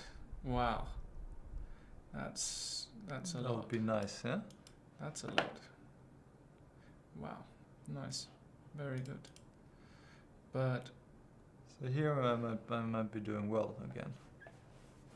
But overall it feels very sketchy for Arkell, who just has played bishop e7. And yeah, knight e5 is the move to consider. And also what you pointed out here, bishop c4, is a quite natural move. I mean, I just would like to keep the queens on the board because it gives me more attacking chance. no, but I mean this ending, for example, here knight g4 takes. Well, maybe knight d5 instead of knight g4. Knight d5, but now I can take here, Oh, you just take there. and this is really pleasant. I mean, apart from the fact your knight is still in limbo, I've regained my pawn. Knight d6. This is pleasant. Well, yeah, maybe not too bad after like castle. That would be willing to give you the pawn. But definitely better for white. Maybe this. King's Crusher is speculating if Rudd knows bishop and knight versus king how to mate. That's why he offered a draw. No, I think he realized it. Wait, His I don't think pawn- he was going to get to that. That's Yeah, that's the problem. You won't get to that.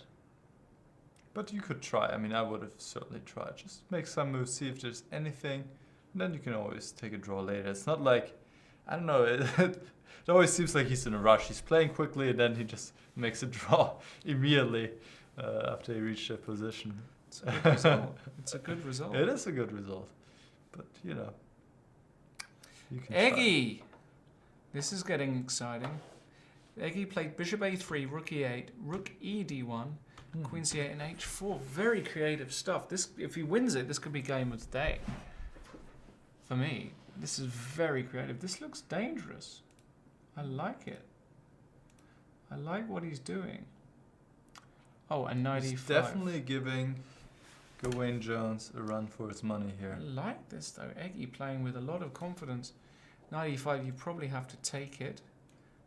And And he yeah, has he has taken it. taken it. And what's black going to do? Rook takes or bishop takes? If bishop Bishop takes, takes is a5 already, which Oof. looks nice. yeah, so you have to go rook takes probably to stop a5. Rook takes runs into c4, and we're using the engine a little bit right now. And the C4, engine is mm, preferring white here. Of course he's preferring white. This is a great position for white. Just feels like his king is safer. Feels Yeah. like everything is going his way. So, well played, David Eggleston, so far. Your best friend, Dietmar Kolbus, is winning, apparently. Let's check in with Here he my is. my homie Dietmar Kolbus. Oh, look at this tactic. Bishop takes f4. I don't understand it yet, but I'm sure will at some point. I don't understand it. I think the point is that now knight e4, and you cannot keep the knight protected. Oh, beautiful stuff. Dietmar is doing what I taught him back in the day. No, I'm kidding. We never worked together or anything. Yeah, nice tactic. Knight e4, and you cannot, well, defend this knight anymore. Very nice, Dietmar. So I think it's just game over immediately because this pin, It's just game over. knight c4 can probably even continue. Oh, hold on, this might be too much. Just go back. Just go back. It's just winning. Very nice, just a Mr. nice Kolbus. extra pawn. Herr Kolbus. As his lawyer would perhaps call him. And David Eggleston has got the chance now. Rook takes e5. c4 so natural here to open the diagonal and also threaten c5, c6. This looks wonderful. And he's played it. Eggy playing the game of his life. Okay. Maybe I shouldn't get too excited, right? Yeah, let's not get excited I don't know. yet, because yesterday Pavel Azanov also had a great chance against Gawain Jones. And, you know, for the second game in a row, Jones struggling. Amazing. The clear favorite.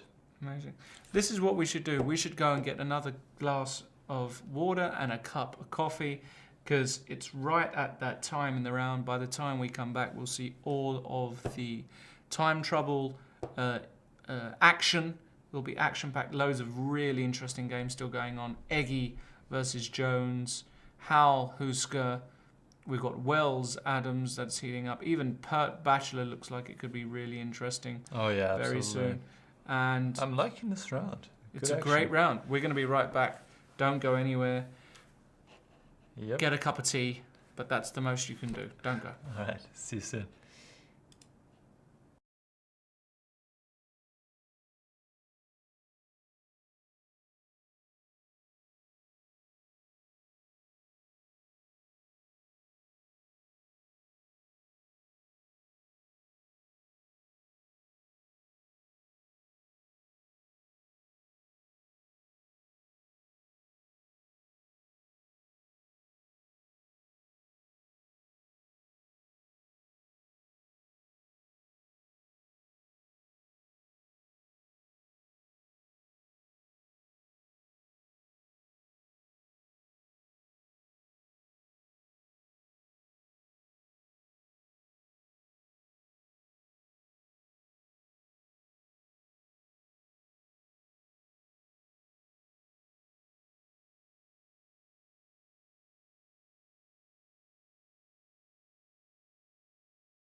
Hello everybody and welcome back to live coverage of round 3 of this year's British Chess Championships. I'm Lawrence Trent.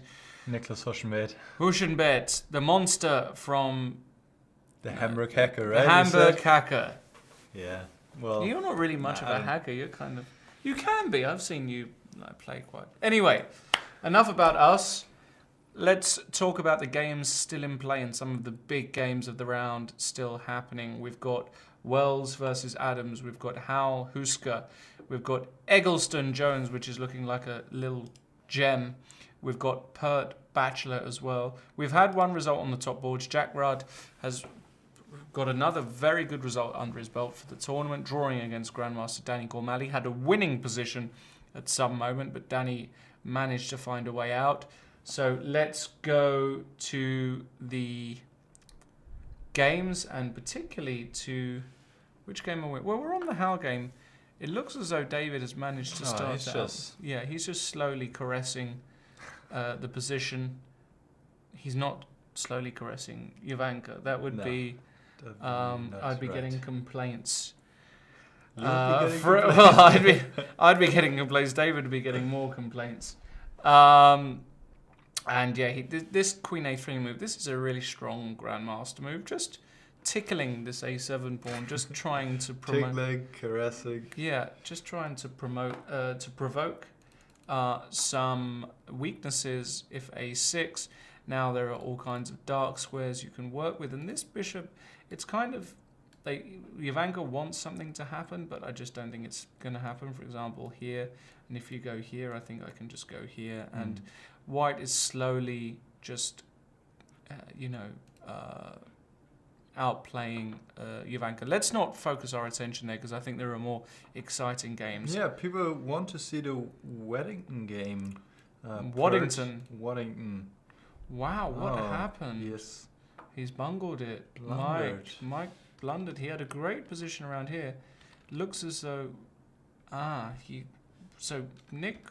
Richard won the Pert, won the pawn, well, on E5. He's still one pawn down. And something went wrong. He just blundered. Bishop D4. Was not necessary. Oh, and he blundered a whole exchange. And that's it. Yeah, I mean, no. He's not going to come back from that. So important. Unfortunate for him.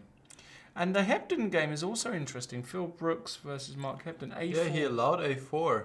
But I can take this, right? Oh, hold on. Yes, absolutely. What's the big deal? I think Hebden wants to sacrifice the exchange. He just wants to sack a whole exchange. Very interesting. Wow. Wow. He doesn't want to sell a second draw in a row. Wow. That's really courageous because if this goes wrong, and it can go wrong because, I mean... Yeah, I don't think Black's taking any risks because Black's controlling the only open A file and there are a lot of weaknesses in the white position. But yeah, if you go too far, of course it could backfire. Very interesting decision by Mark Hebden. Remember, guys, we're in the key moment now of the round where most games are still going to be before the time control. And so we're going to get a lot. And you know what game is heating up to? Yeah, this looks certainly fantastic. Look at this. Niclas Pert versus Peter Bachelor. G4. Bachelor by day, Bachelor by night. And... yeah. Looks kind of good for white, I have to say. I mean, it does look good. For me, I would just be taking this knight off and going G5 without too much hesitation, probably. Okay. Yeah, also knight E5 comes to mind. Yeah. No, I just wanted to just roll, just get rolling. Rick rolling. H4, H5, H6, G6. Yeah, this looks really, looks like really a squeeze, good for white. Yeah, looks very strong. I'm not sure if this move F5 was necessary because I like jaw King H8 and Rook G8 a lot more. I think that's more flexible. Yeah, because you also want to have this option of going E5 potentially, and F5 allows white to more easily open up the position with G4. Right. So I'm not sure about this choice by black. And yeah, I'm also expecting Pert to just take on f6, play g5, play h4, easy to play, not a lot of counterplay for black. Of course, you can also prepare the queenside castle here. And the structure just massively favors white. Right. Miktar is asking if I know Dietmar Kolbus and if I've played him. He has 2.5 out of 3, not bad. Yeah, Dietmar drew the first game though, but now he has won 2 in a row and he's getting himself to the front of the tournament. No, I don't know Dietmar and I've never played him, honestly. Maybe I've seen him at a tournament, but that's about it. Yeah. I understand he's been living in the UK for a long time. Yeah. So, yeah, great tournament for him. Another extremely interesting, for me, my favourite game of the day so far is David Eggleston playing Gawain Jones. And Gawain just played a really strange move. We last saw it before the break at c4. Gawain played queen e6, which I just don't like, because what am I doing against c5? What's the idea? Clearly the idea is to go knight d5, but I'm now worried about the fact my b7 pawn is on pre. I'm also worried about the fact that I'm getting pinned, and I'm getting pinned this way as well. And this black king is really in the firing line. And I don't know, Nick. I really think that this could be a big problem. Yeah, I mean, this looks like a huge problem already here. Bishop b2 being a threat, rook takes b7 being a threat. So what does black do after c5? I mean, certainly there are not many moves available. You have to move the knight. No tactics here. Does he want to go c6? But of course, this Rook takes b7. asking for rook takes rookie b7. 1 check. Maybe this is his idea. This is his idea. This is annoying, probably. Maybe it's not. Takes bishop f1. Is that? Or even king h2.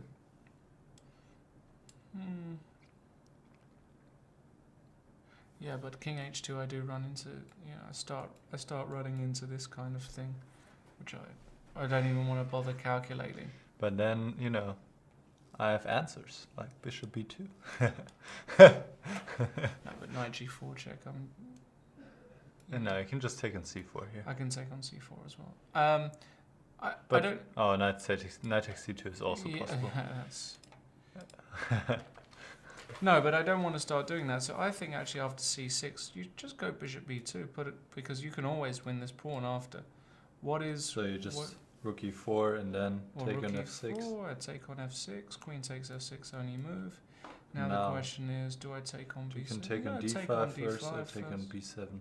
Take on d5 first, and then take on b7. And this is just rook c4 has to be analysed.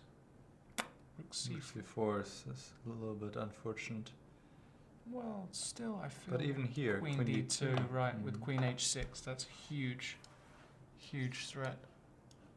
Yeah, it just feels like, I mean, it feels very dangerous for black. I mean, Eggleston, of course, also being a strong player, international master himself. He needs to go c5 here, but then again, it's the most logical move.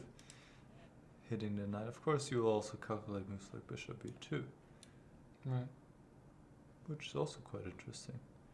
But black will probably just move the rook somewhere. Well, I'm not sure if... Well, black probably could go rook c5 or rook a5, but maybe now it's time to somehow consolidate. Can you do that? Yeah, rook c5 looks... Rook c5 must be his idea. And the rook controls nicely on the 5th rank. Yeah. No, this is not going somewhere. You want to get this knight out of the way. So you have these ideas. Rook takes b7. This looks all very logical. I mean, what about bishop b2 here? This knight b4. So, I mean, this is already on the edge of winning something for white.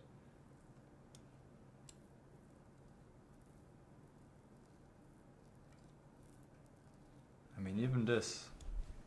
Queen c4. Oh, there's knight takes d3 here. Otherwise, if you take on c4, now I'm winning the exchange. But knight takes d3 is possible. It's already very close to just being lost for black right away. But it's still working out. Do you have anything else here? Probably not. Black can always take on d3 and then move his rook. Okay. But here, bishop c4 also makes a lot of sense to pin the knight. And now bishop b2 is a huge threat. Just looks wonderful. Just looks wonderful for white. In the chat, we've got Niclas. Do you know Dietmar Kolbers? Have you played him? Yeah, we answered that already. Send us your messages to #C24Live, or you can just type in the chat directly. We don't have so many messages On with the Twitter hashtag. yet? Yeah.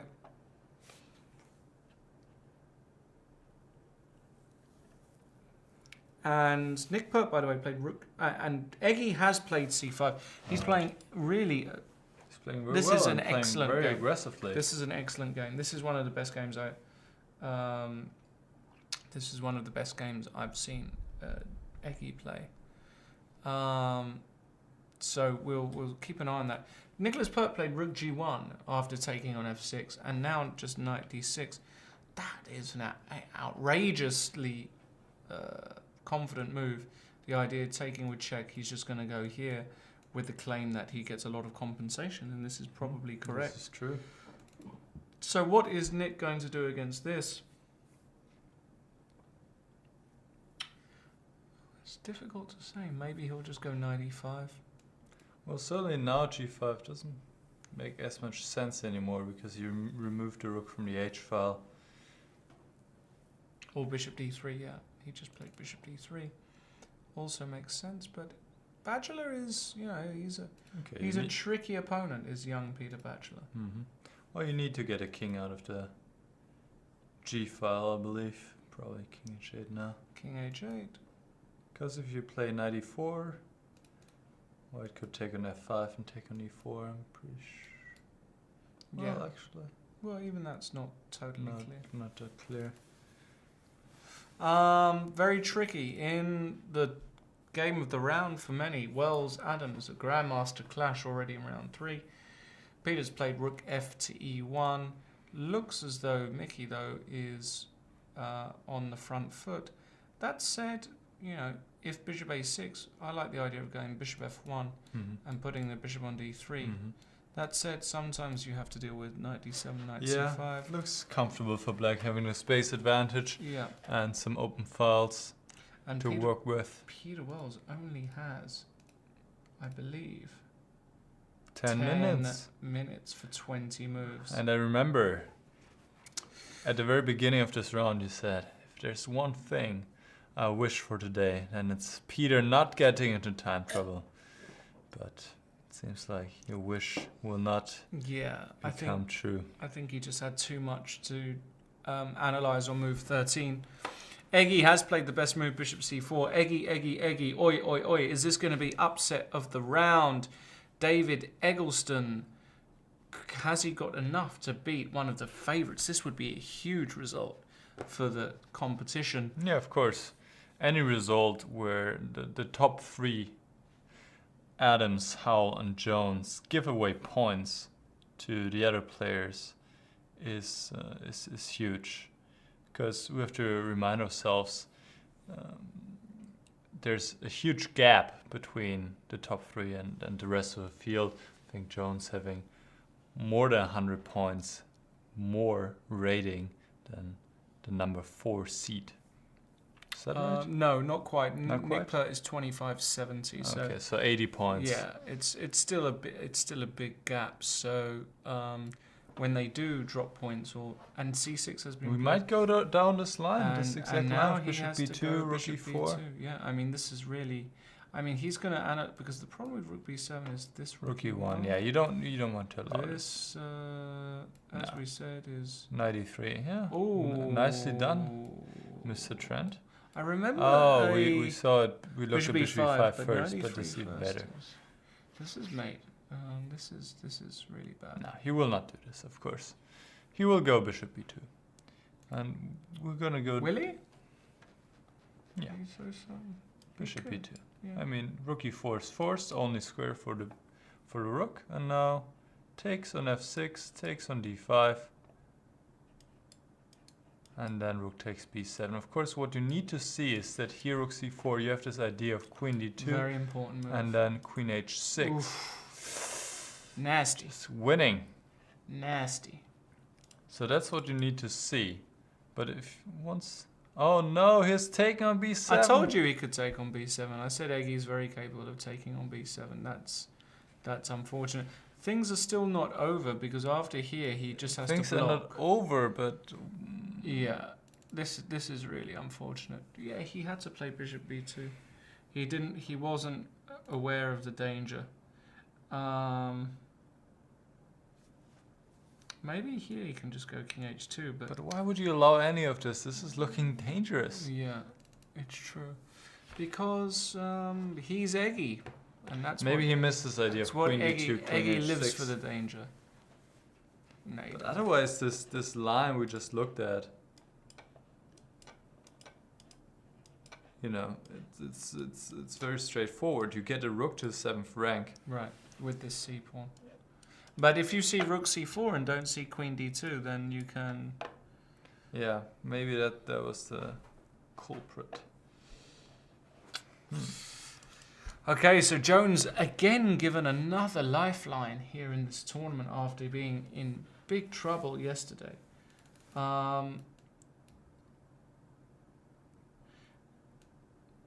We got some more in the chat. Tim Wall seems to be losing.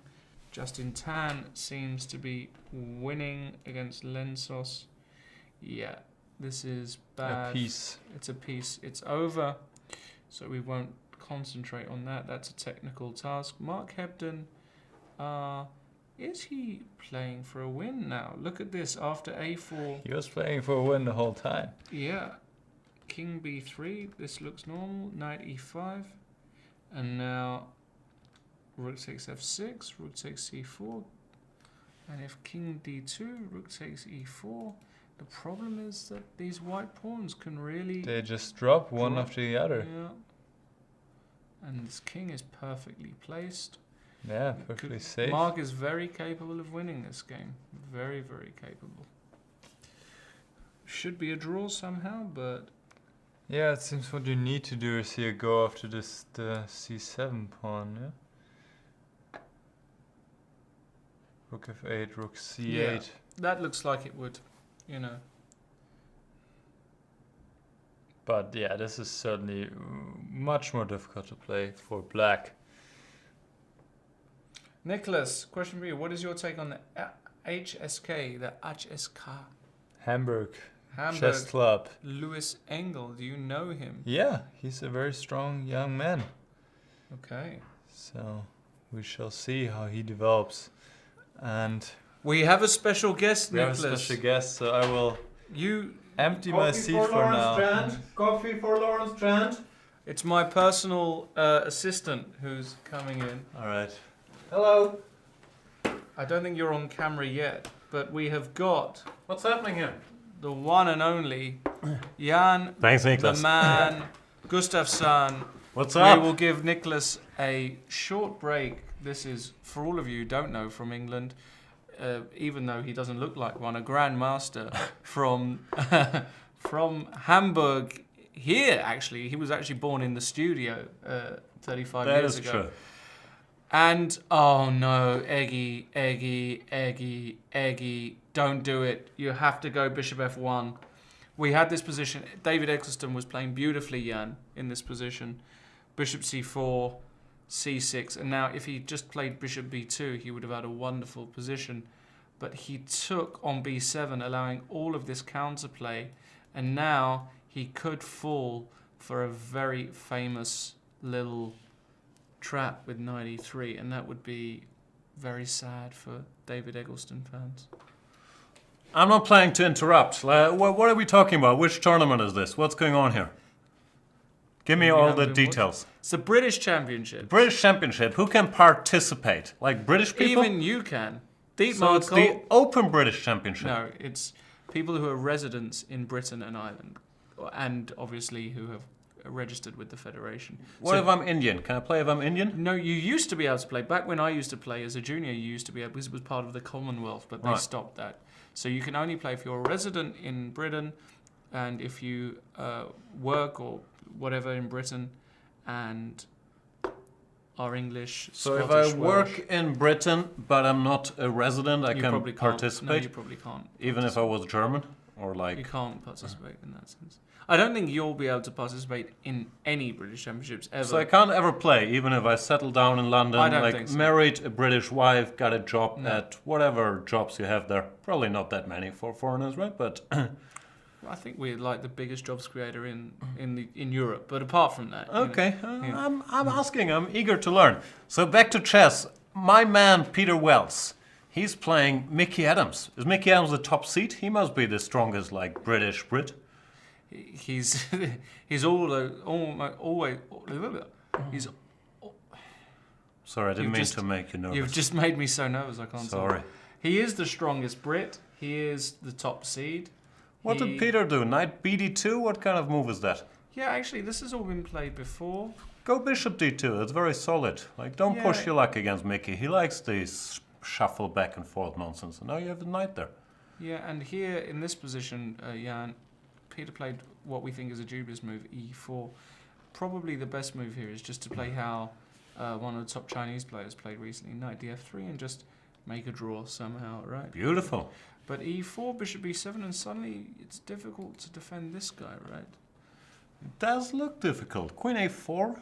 Yeah, but the queen on here, it's always, you know... Yeah, but in general, C5, whatnot, E4 is a positional concession. Yeah. Anyway, give us what we got currently. Yeah, because we're going to have to stay with this, because Peter Wells has only got a few minutes left. Are you surprised, Jan, that Peter Wells is in time trouble? I once played Peter Wells. When I was a young man, I was well on route, I'll accept either pronunciation from myself, to score a Grandmaster norm. And I thought all I have to do is beat Peter Wells, because he's going to get into horrible time trouble, and then I'll just flag him. But it didn't happen. He just crushed me in like 25 moves. He's dangerous in the right opening. He used to be extremely well prepared. And he has, what's the word? This thing you lack, like chess culture. Chess culture. That's the term I was looking for. It's definitely. So something. His rating went down a little bit, and he does struggle with time travel. But I have a lot of respect for Peter. Very nice guy, of course, too. Yes, and just to correct perhaps what we were talking about before. If you lived in England for a year, you would be eligible. So you don't even have to. There we go. There we go. So you live in London for a year, you go there. Do I have to register, or can I live there? No, you can as just live there. Illegal alien. But then how do they know that? How do they know that I live there? Probably have to register, right? You probably have to prove it. Yeah. Right. Anyway, so this is what's going on. This is the position in Peter Wells versus Mickey Adams. Okay. How do you assess this? This looks better for black to me, but I'm not sure how bad it is. Like, black has this passed pawn, but if white can organize whatever, bishop d3, b4, a4, I don't see any particular problems. Like, can you organize that though? That is the question. If you can, like, I shouldn't say like every word, right? That's no, you should say it every two words. Yeah. No, I'm trying to get rid of what's the term? Crutch words? Is that how you say it? Possibly. These filler words. Yeah. Like having said that, or in a weird way. That's or right. Like. Wow. Someone's writing an essay there. That's our main guy over Boom! there. You made a new friend. No, this is Alex, who is one of the top organisers of the British Championships. So not your friend. Keeping everybody in check, not over the board. So you want to go b4, but I like knight d7. That's so natural. Okay, I'll go b4. Can I go b4 before it's too late? b4. No. Yeah, if you manage to get in Thing is, I need a4 too, so if I can't get a4, I might be a little unhappy. Still not sure how unhappy. Let's say queen b3. You're gonna play the computer move queen a6. It's not really a computer move. Though. Yes, it is. Whom are we kidding? I will play knight b2. Knight b2. Okay. And I'll be happy, you know. You can say, yeah, but the computer gave me 0-20 because I had a pass pawn on d4. Well, I'll say, chess culture. Put the knight on d3, block the guy, go a4, grab some space. Everybody's happy. You're going to take and go a4, right? Can I go a4 straight away? Probably. I want to take here. Get rid of this. Yep. Rook takes. Ooh. I have queen d3. I have queen d3. No need to panic. Even that's not so clear, but... Kevin Winter is pointing out that you had British Championship and an English Championship one year. I'm fascinated by all this. So it's different tournaments? You have an English Championship and then you have a separate British Championship? There is an English Championship within the British Championship. So the top English player... Top Englishman wins the English Championship as part of the British Championship. Right, and he'll get an extra 1,500. So does it work for Welsh as well, for example? The top Welsh player in the British Championship is the Welsh champion? I wouldn't have thought so, no. What about Scotland? Do they have their own championship? They have their own championship. But they're entitled to participate in the British Championship as well. Yes. We're very tolerant, fascinating. you know? We're like the Germans, you know? We'll let anybody in. I see. Is that a political... I shouldn't do that, right? I don't know. Let's go to Eggleston versus Jones. Gawain. And... I heard Gawain was suffering in the second round. Yeah, he was lost at one moment. But now... Is he maybe pushing his luck a little too much against these low-rated opponents, trying to generate lively play? I think so, but this move looks... Did he miss your 93 trick? No, because Eggleston played bishop f1. I see. But knight c3, it feels so close to winning for white, this position, I have to say. You would pin, right? You'd go bishop b2, no, but there's no threat. No, there's no threat. I wouldn't go bishop b2. I'm trying to make h5 work, but rook e8. Oh, rook e8. Yeah, rook e8.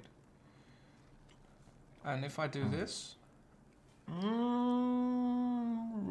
d8, maybe? Yeah, but I'm just trying to find a way. A way home. Queen g3, I would think twice. Oh, yeah, that's probably no good.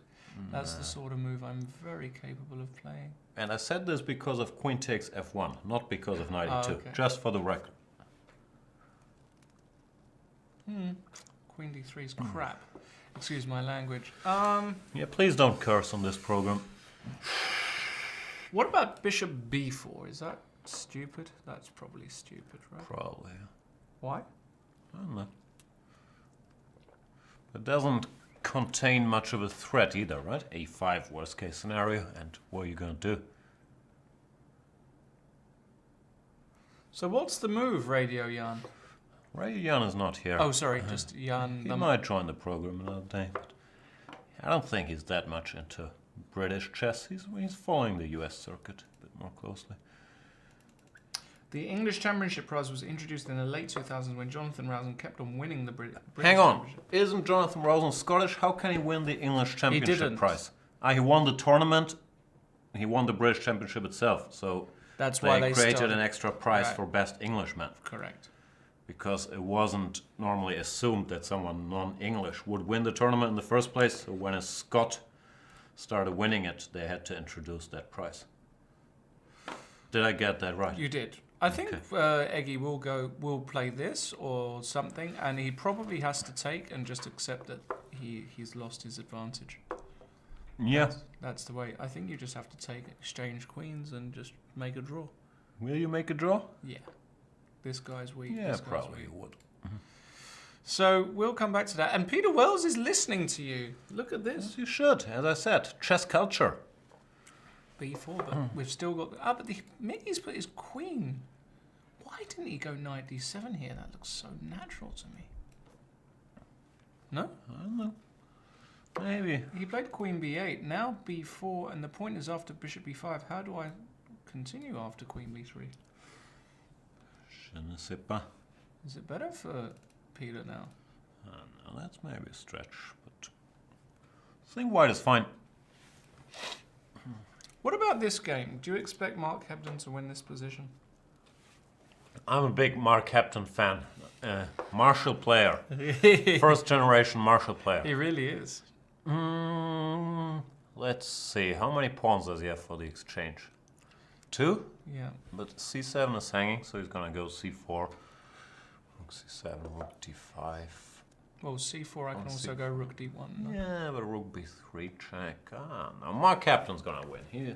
King c2. He's going to find a way. No, c6. That's not good. Rook takes e5. Yeah. We shouldn't Doesn't do that just- blindfold, like people can't follow. Okay. Put We're it just on the trying board. we're trying to make this work. C6 probably loses to this, although it's Loses not a bit strong. clear, Rook but- d3, and I'm winning, for example. No.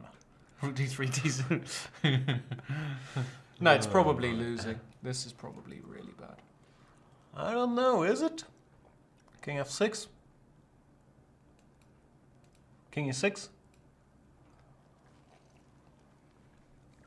You trickster. Why? I'm just centralizing the king. Okay, I don't know if it's really bad. Me neither, but I believe in... What do you call him? You call him Hebbo? The Hebster? What Hebbo. do people call him? Hebbo. Hebbo? Hebbo. What about Niclas Pert? Do you think he's going to win? I like Niclas Pert. Probably not first time I met him. First time I spent time with Niclas Pert was in the year 1997 in When the he- country of Armenia, When Yerevan. he won the World Juniors? No, he didn't win, come on. But He won the World Under 18. No, he didn't Not win. in that. Ponomarev won. Yeah, but in one, it was either 97 or 98. He won it. No way that he won. Nick Pert won his World Nick Pert won and something? Ruth Sheldon, yeah. Anyway, he didn't win that year. Ponomarev won, even though he was like 5 years younger than everybody. But I thought, this guy has chess culture. He does. Quality player at age whatever, however old he was, 1998. 16. See, that was 97. He didn't win a thing. But I thought this guy's a good player. He's still a good player, even though he didn't live up to my expectations, because I thought he was going to be really good. And he's been a solid grandmaster for like 10, 15 years now, but he never really took off. So probably he's been doing other stuff. I'm not sure what he's up He's to. got kids. But he's friendly guy, very solid chess player, like really quality player. He is a very cool. So I'm a fan. And He probably struggles from beating low-rated opponents sometimes, right? He's solid. He Hold plays on. Slav and that. Knight g6 check. That's Yeah, he's not going to suffer today. that, no? Is that a real name? Peter J. Bachelor? That's a cool name. Yeah, Peter Bachelor. Yeah. Wow.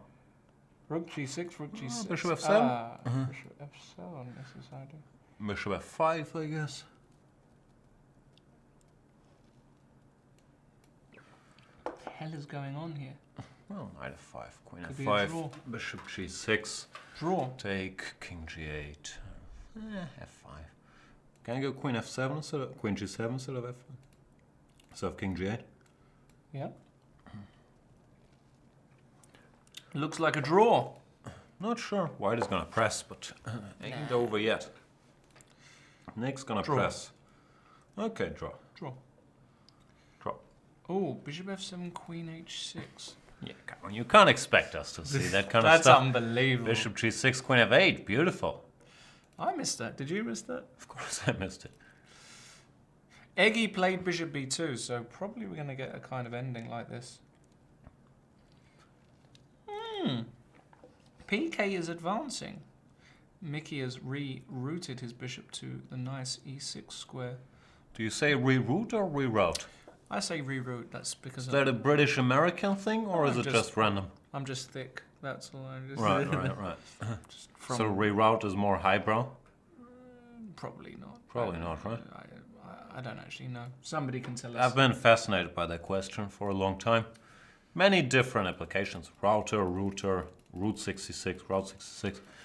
Anyway, I think Peter Wells is doing all right, but I believe that Mickey's right putting his bishop on e6, forcing... Yeah, he's played queen b1 already, right? Yeah. Forcing that back. But as I said before, I don't think black is better here. Like, here's his nice passed pawn, but white's actually position is prefer easier to play. So yeah, Do you I not think- prefer white here? No, I'd take white here. I But- mean, It's just so easy to play this with white, isn't it? The problem is Peter's going to get into mind-boggling time trouble. He already And is then in mind-boggling. Mickey, practical, sneaky as he is, he's going to do something nasty. Wow, Peter Bachelor played Queen F7. That's probably better than Bishop F7. They both spotted Can this you still go here? Queen H6 trick. What do I want? Queen G6, I just want to pick up the knight. Yeah. Okay, but is white better? Hang on, don't I have tricks? Bishop takes D4. When? In that line. Queen F8, Bishop G8. Bishop D4. Bishop D4, check! It's almost mate. That's true. You It's nearly not a good mated trick. this. That I did try. Anyway, if I don't blunder that, go Queen G7 or whatever. Isn't this equal? Where do you want to go? Here, here, here, here, here. Queen G7 also looks very weak.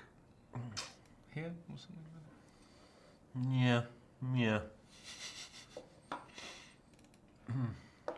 What does the beast say? Yeah, Beast likes white, it. yeah? Likes it. Nick's got to find Queen H6. Because it's really the only move though, so he will see it. So otherwise, good. everything else loses. So what else is going on? Fill me in on the tournament. Who's the top stars? David Howell must be one of the favorites, the Yeah. contenders. David is he's just been doing this every game, just slowly playing. This looks horrible for you, But this is almost winning. This is a fantastic position. I mean, there's just no hope for Yavanka here. She's passive, she's worse.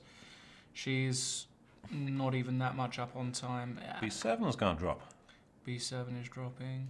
Nah, this looks hopeless. Eggy against Gawain, what? Rook B3, okay, so this is check. That's an important feature of the position. So if you go here, probably Rook this is- D3. yeah, Rook D3. Queen E2 is also Oof. just be really sad and just It's a little sad, but it's also Probably, legal. yeah. Rook D3 looks fine. I can't see a threat. No, your boy Eggy, is that what we Eggy, call him? That's He what should we hold. call him.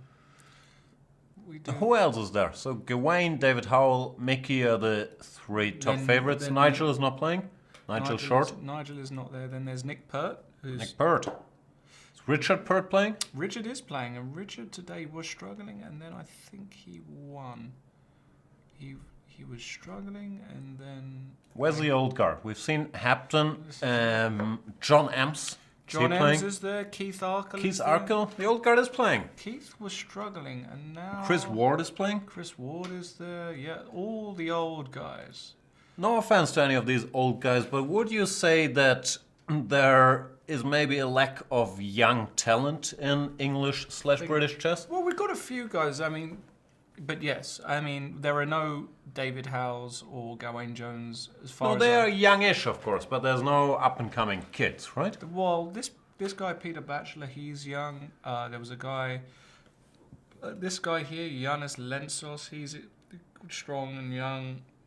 We got a few guys, but nobody of, from what I can understand, super David Howell, Gawain Jones talent, which is a shame because, you know, when we look at Germany, look how many strong young players are here now. It's just insane. Yeah, I think they actually did something, like trained them or something. Yeah, that's the They problem. don't fall from the sky. No, we need some training, and that's the problem. We haven't got a system like we do in Germany. They've got the money here. We don't have governmental support or state support, so it's very difficult. And it's a sad, sad situation, and it's getting more and more absurd. But you have such a rich history. You've always had world-class Yeah. players, or even like the second-rate players. Like, once again, no offense meant, but a Matthew Sadler or Julian Hodgson. They were fascinating players who stopped playing. We had a great, in the 80s, we were probably the second best team in the world behind Russia. Right. Nunn, Sadler, Hodgson. Yeah, we had a great team, short, of course. And we just don't, at the moment, seem to be producing... So we both know who can rectify the situation. Radio Jan? No, Lawrence Trent. Become a grandmaster, save the English national team, be a role model for generations to come. I'll just try and avoid that, I think. Yeah, look at this. Blinda says Bluebaum, Wagner, Donchenko, Svane, Kolpe. But My boy Malte Kolpe, threw him in there. yeah, I don't know what Malte is doing that in that list, but I mean, you've got just a gazillion. Gustafsson. Gustafsson. You're going to be playing the Olympiad, right? Huh? No, somehow What? they didn't put me in the team. They think I'm old and washed up. They don't understand that I'm youthful and useful. Youthful and useful. That's right. Jovanka Husker, now she's not going to win today. What's going on? Rook C8, resourceful, but she's dropping D5. And this is gonna be a long, painful experience. H5 is also hanging, so you gotta go G6, and then probably something's gonna give. I don't know if you can already go. A6 you want to play? Yeah, for some direct trickery. But you don't have to. Don't even have to do that, yeah. Just, I don't know. What would Magnus play in this position? He would just play a good move here. He'd probably just go B4. Probably play a good move. Yeah. That's probably bad because you can take. Maybe he wouldn't drop a pawn, but maybe he would. Like, we never know with Magnus. I wanted this to work. It doesn't work. No, What would Magnus play here? I don't know. Maybe he would just go A6. You think he would go G4, like showing chess culture? He might do. Maybe. Is it a bad move, G4? I don't know. Anyway, Bishop D4 is on the move on the board in the Gawain Jones game. So. Speaking of bored, no disrespect, but I am getting a little bored with this tournament, and you should bring back Niclas Huschenbeth. Bring him in. I'll be here full time though. I think Friday and Saturday. It's just you and me, baby. Wow. And look. Are you looking forward to that? Before you go, do you want to just discuss this? I'm not really bored. I just think we should bring Niclas in. I was trying to be funny. What do you think? Knight coming to C6. What's Mickey doing? Is he pushing his luck a little bit? Is there increment, or is he gonna win on time? There is increment. Okay. Kind of looks. Looks nasty, no? Knight C6 coming. Well, B5, Knight C6. Queen B6 maybe. B5 then? Yeah, but It's probably not lethal, but it looks unpleasant. Lethal Weapon. Did you ever like the Lethal Weapon movies? Yeah, I grew up with those. In general, I think. Mel Gibson slightly went. Something went wrong for him along the way, right? But like. Were the you old ever Mel Gibson, like Braveheart, that's my youth. Knight B6. Wow, he's really pushing this. What's that move about? Knight C6. Maybe he wants to take. Queen. What? What do I know? Maybe he wants to take on A4. Hope for the best. No, that's not Mickey. Well, if it has to be done. Really? You don't want to go, oh my god, this is just horrendous, no? What's this about? Well, take. No, this could be, if Peter gets to the time control, he's very capable of winning this position. That's what I'm saying. What did he do? Mickey's position has just deteriorated over the past. It looked okay here. Knight D7 is probably, but I mean already it's. Wow. Well, you gotta take. Else there's some tricks which you can show. Queen B7, Bishop A6, boom. Oh, come to Papa. Check. Exchange up. Actually, some compensation here. This knight on C4 is gonna be a monster. But still, not what Mickey wanted. So I'm not sure. Maybe that's not the best Queen B7. What did you want to do? But maybe. Are things hanging? Oh, very tricky. He probably will go Queen B7 actually. Very, very interesting. Eggy has punted the H pawn. This is the English school of chess. We don't mess Don't around. mess around. H5, there you go. It's probably a good move actually. Very likely. I'm out of here. It's been a pleasure. All right. See you Thanks, guys Jan. on Friday. Cheers. All right. We're going to bring Niclas back in a few seconds. He's going to come back into the action right in the middle of the action for this round. And Niclas, good to have you back. We got action and Any Well, look Surprising at this. developments. This is really huge What? surprise, and Mickey is really pushing his luck. Wait, what happened? How did the knight get to c6? It just jumped round, and it's on c6 now, and oh, Nick Pert has missed. What's happening there? Is Nick Pert losing? No, he can just about go rook g5. 94, king g7 he played. His rook is trapped. Yeah, his on rook h5. is trapped on h5, but there was a great resource here. After this, he could go queen h6. Beautiful little resource. The point being, after queen takes g6, queen f8 check, you have to go back with the bishop, and then you take here, and white, okay, white can't lose, really, unless he has a nightmare, but yeah, it No, looks, this looks good with the active yeah, queen. with the active queen and this Targets. weakness, yeah, I'm very surprised by Nick's choice here. Clearly he didn't see it, and now probably he has to go rook g5 immediately, because if he plays a move, black just goes h6. Let's just illustrate it. a3, maybe just h6 here, and you know, this rook is just doomed. So probably Nick's just going to cut his losses and go rook g5, takes, but here after knight e4, king g6 is coming. I don't know if he's better or... Yeah, probably will peter out to a draw. But I don't know, because this king is so active. Probably you have to start thinking about just doing this. Because even this position, you know, were I to lose this guy, this is still a draw, you know. Just... Oh, this is just a dead draw. I expect that to be a draw. And Eggy!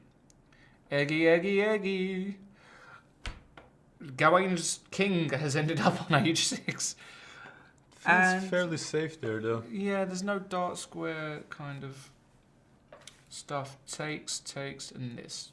Just, you know, force the exchange of queens.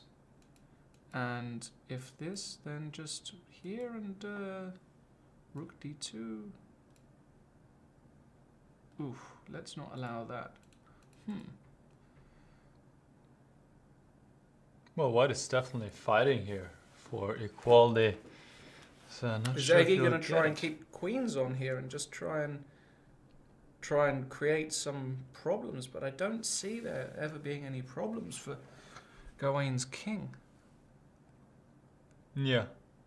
This looks like it turned around. Look at Mickey has given up the exchange. This is unbelievable. He has some Mickey- compensation, though. Yeah, he's got very Winning the strong. pawn on a4. Yeah, he wins a pawn for the No, exchange. white is better. Nadal. White is better. No question. Niclas, will you play premium coaching next week, or did you stop? Play premium coaching. Or do premium coaching, whatever it Yeah, is. I will do a premium coaching actually on Monday. I'm planning to do one because I haven't done one this week. So I'll have one on Monday. Yeah, so we'll be back. All right. And so what's Peter going to do here? Is he going to go rook c2 to, after this, put the rook on a2? That looks kind of... He put the rook on c1. That's a bit passive. Knight takes a4 immediately. And Peter down to 1 1 minute. And he's got to make 10 moves. This is where it's very, very tricky. Yeah, I'm not sure how difficult position is to play though. I would go queen b3 here, like, instantly.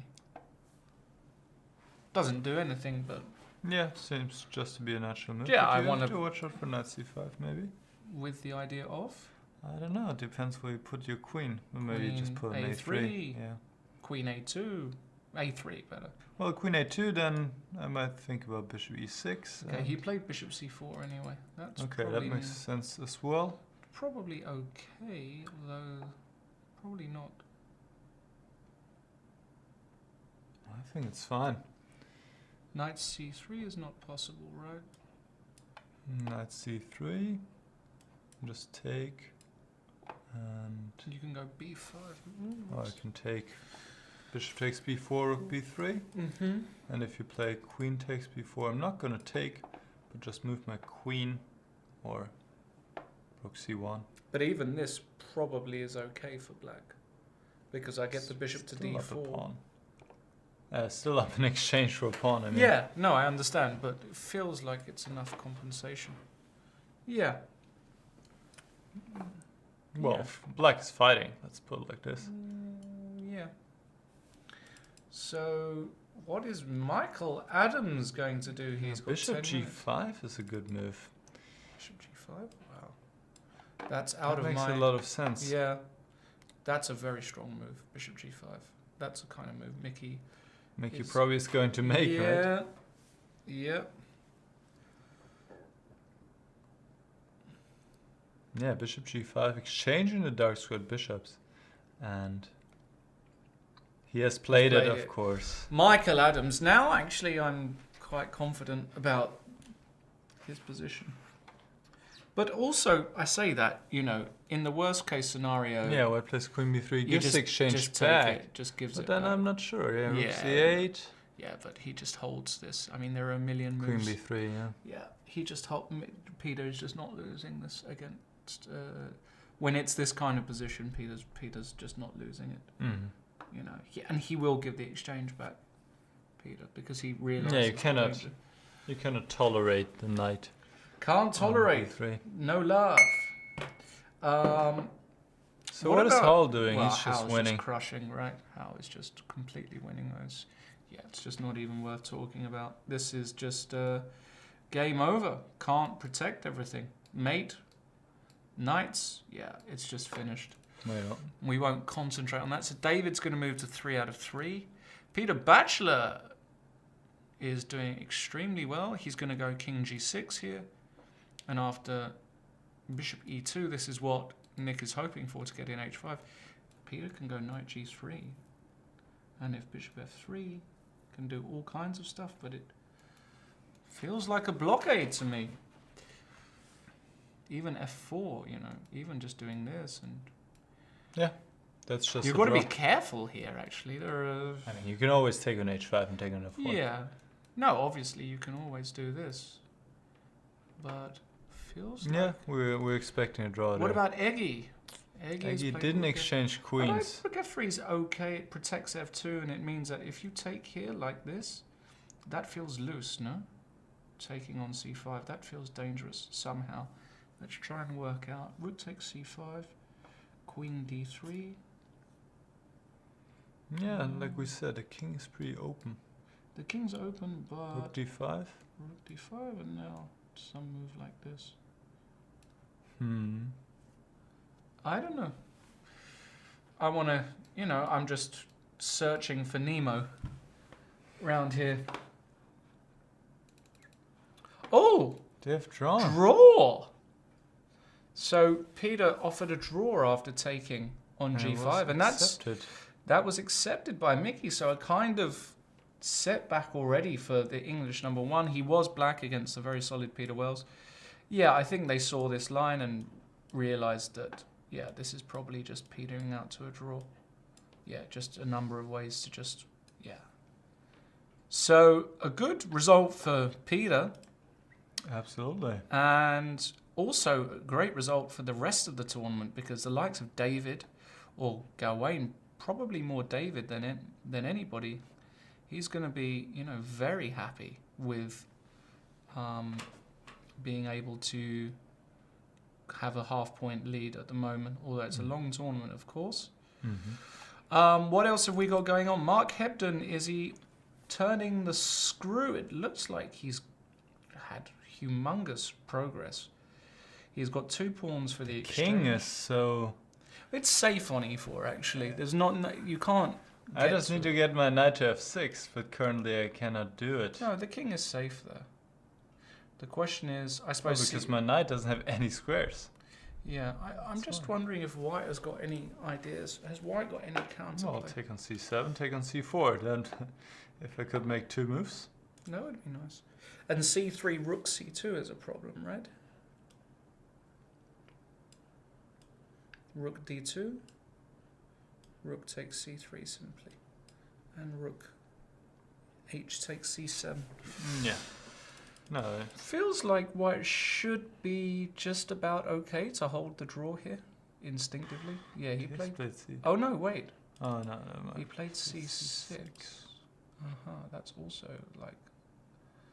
Oh, look at this. D takes c6. King f6, maybe. No. What, king f6? You want to mate me? Yeah, I want to mate you. D5, What? g5. No. Go Well, away. not that easy. You have to play rook b5.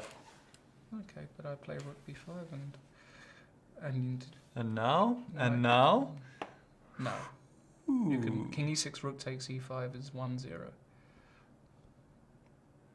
I wanted to go knight f7, but no, That's fruity. Rook takes f7 Yeah, is yeah, 1. yeah, yeah. There are a lot of 1-0s. Yeah. No, you can play knight takes c6. Also makes kind of sense. But now there's no mate. I might go rook c7. Instinctively, it feels like a draw. Or rook takes h4. I don't know. Interesting. Interesting. Did he take on c6? No. No, yeah, but what else? What else? You need to take on c6. Because it's mate the next move. That's true. Let's just cheat. Yeah. D takes Takes c6. and knight takes.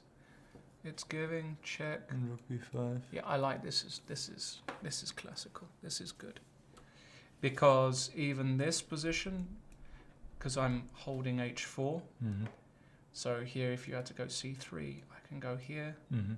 Yeah, I mean, exchanging a pair of rooks always helps white. Yeah. That's the way to play this position. Peter Bachelor, by the way, is completely holding this. It looks maybe allowed a bit of play for Nick, but nah, I can't believe this is with a strong knight. I can't believe this is bad for Bachelor. Mm-hmm. Well, king g6 was probably easier though. Indeed. And are we at the time control? Let's see. These guys. Oh, it hasn't played queen d8, in fact, which is surprising What because this happened? rook endgame Rook looked really, b4? really good. Here you say Ah. queen d8 and it's game over, but probably didn't like. Oh g wait, takes no, it f5. wasn't here. No, it was right there. This was the position here. Queen d8. Queen d8. But is I what mean, the it's computer not. No, suggested. but the point is, I'm not taking on the f8. I think the idea is queen g5 check. Oh yeah. That's Just let me probably it. try and process that move. Queen g7, rook d8, king h7, and queen takes f5 is just, or queen takes h5 and rook h8. So you can't do that. So king h7, I go rook d8 anyway. Check is only one check. It's just over. Yeah, he missed it. He missed it. Completely missed it. So, and he's played knight d4. Now, is Jovanka back in the game? Nah, I mean, she's just still a pawn down. Has she got without any hope? compensation. No, there's still no hope. He will for it. win, but he will take some He'll more time. take his sweet time, huh? Mhm. And look at this. Eggy's basically done what I thought he would. It felt natural. Queen c4 is really nice as well. Very good move, Eggy. Because now I threaten c6, queen h4 is in the air, queen g8 is always in the air. So yeah, how do you even defend this pawn? actually, maybe white's better here. I mean, in as much as practically speaking, he's saved his king, and now black's king is a bit weak. Mm-hmm. So if you go rook d6, Well then, queen g8. queen or certainly. queen f7, I don't know which one. Well, I would be very scared Queen now for g8. black. Yeah, there's just too Queen many. f8. Probably, yeah, that's already threatening to win a rook. Yeah, this is just No, not, you cannot not allow going. that. Not going. How? What's the time situation? No, in- John says 8 minutes. We can see right here. Jones has got 8 minutes, right? And So Eggy's only got 1 minute, but his Yeah. play is, his play is quite simple, right? Actually, also like there are things like this that you have to, yeah. I'd be scared here, wouldn't you? I'd be scared. Yeah, absolutely. Maybe he'll win still. Who knows? Anything is possible. And just look, the time. Phil Brooks has played exactly Playing this like line. an engine. In fact, white is even more comfortable here. Hold on, this is Yeah, this is what we're looking at now. bad. for Mark, or hold on a second. What do you do now? Oh no, we didn't look at this. We looked No. at rook b5 check, knight e5, rook d5. Yeah, king f6 So king looks f6, like rook a d5. mistake, no? Maybe knight b4. But I mean... Black's certainly never going to win here, that's for sure. maybe he just wants to do this. Yeah. Well, but But this knight is really... no, that's not good. This is bad for black, yeah? This is really bad. This is really Has he even made a mistake, Mark? yeah. King f6 was a blunder. Trying too much. Trying Well, too he might hard. have missed his rook d5. No, idea. you can't miss rook d5. He He played just knight played knight b4. b4. This is potentially over. Nah, okay. Why? Oh, you can even take on h4. d2, rook f4, and rook f1. Why isn't this winning for it? With the double d pawns? This just looks completely over. Guess you can do this. still. Yeah, but okay. Yeah, but you're just surviving by... I mean, your knight is almost... I think it's a draw. Yeah, it might be a draw, but... But Yeah, yeah, but he has I to defend mean, here, and yeah, that's he certainly really- not what he was looking for. No. So Mark Hebden potentially having a second Mark! disappointing result under the row. Yeah. What else do we have And going Phil Brooks on? has taken on d3. Yeah. And you can just take on h4. Knight He has takes ta- d3. What? Now that is really pushing it. Because rook takes h4. What's the idea? d5 check. d5 check. That You works? can't take... you can't take Guess that's cute. d3 and c2. Too. But even this is a draw. Okay. So Uh, maybe that's what he was banking on. even that's d5, maybe white it's can not just a play draw. king d4, and whew, you know. Looks great for white. In my eyes, this looks just like the rook can come around the back and. Well, I mean, Mark can find a way to try and draw, but it's definitely not what he had planned to do. Wow. Yeah, and actually this is what we Incredible. mentioned at the very beginning when this endgame arose, that, you know, you can push too much if you're an exchange down, and then, well, look at this, he's still an exchange down, and now he's fighting for a draw. Fighting for his life. Just very quickly, I saw out the corner of my eye, ladies and gentlemen, Uh-huh. the Mike Waddington game. We just wrote this off before and said Richard Pert will win, but He will still win. He will still win. Just will take some time. not that easy though. Because I'm trying to let me just put an example to you. Is this kind of ending winning? Well, now you can take on h3, which is unfortunate. Even you if you couldn't, can't take on h3. Well, then, yeah, I'm pretty sure it's winning. Yeah. I just exchange Yeah. a pawn, h That's against too you. much. But if you can take, who knows? Maybe it's holdable. I don't know. I don't know. But still, big favourite. Peter Bachelor. Well, Niclas tried to make some play on the queen side, Mhm. but feels like. I mean, can I?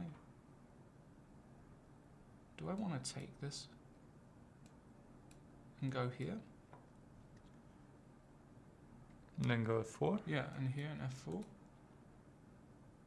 The idea being knight e2 check is annoying. You'd have to go here or something. I'm And getting then knight concerned. e4, it's... Getting very concerned. I would just take this pawn. Get rid of another pawn. Oh, Eggy, queen e6. Queen e6. What happened? Queen e6, queen c1, check king g7, rook h3. Bishop c4 here, by the way, would not win the exchange because of rook c5. Right. So you played queen c1 and rook h3. Interesting. But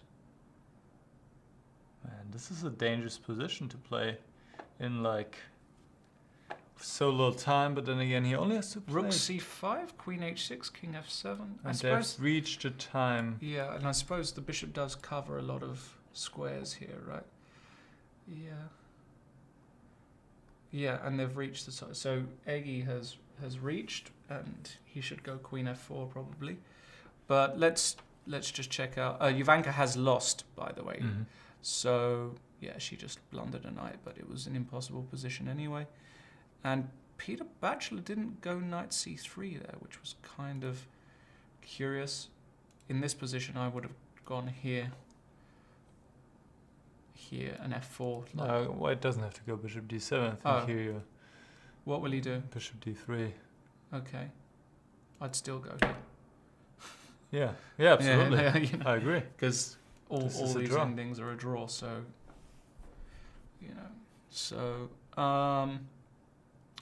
okay, we'll come back to that.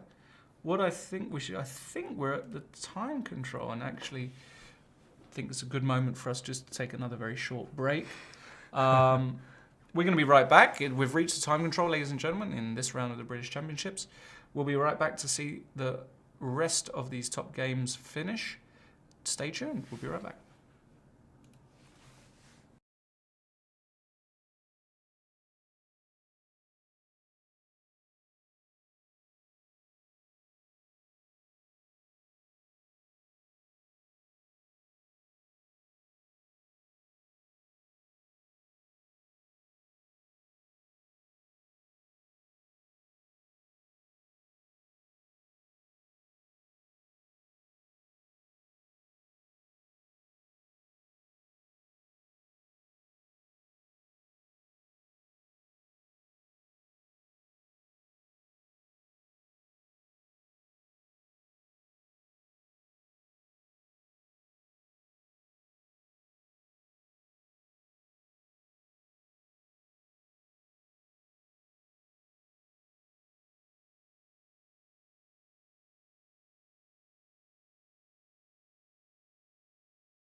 Welcome back, everybody, to live coverage of round 3 of the 103rd British Chess Championships.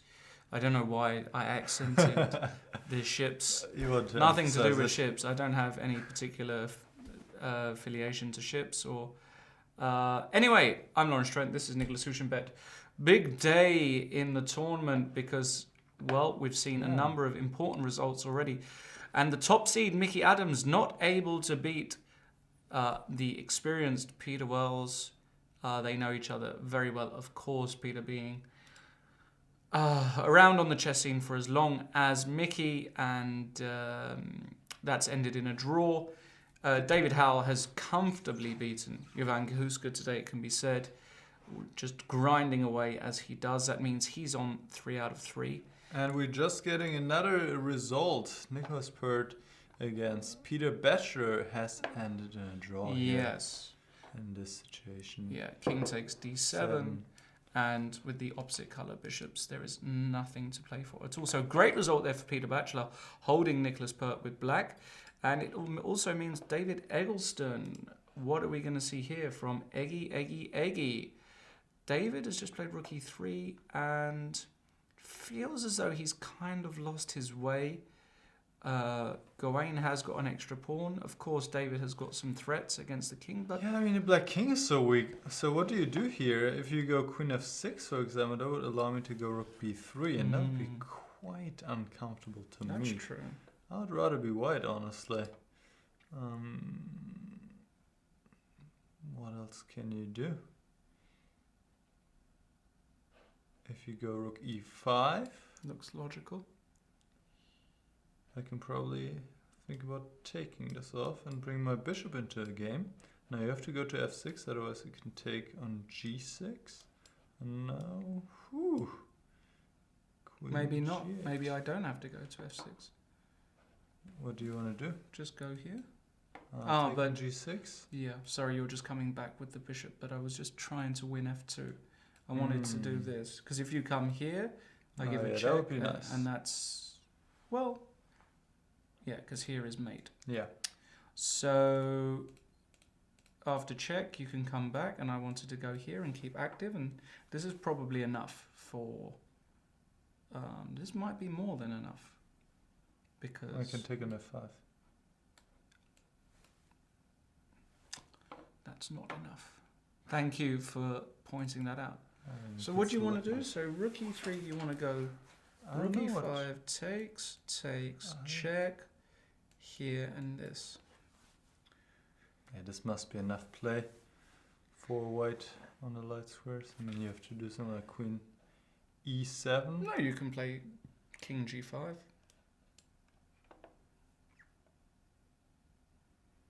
Yeah. But just g3 probably. g3 looks good. f4. f4 probably is fine for black. Yeah.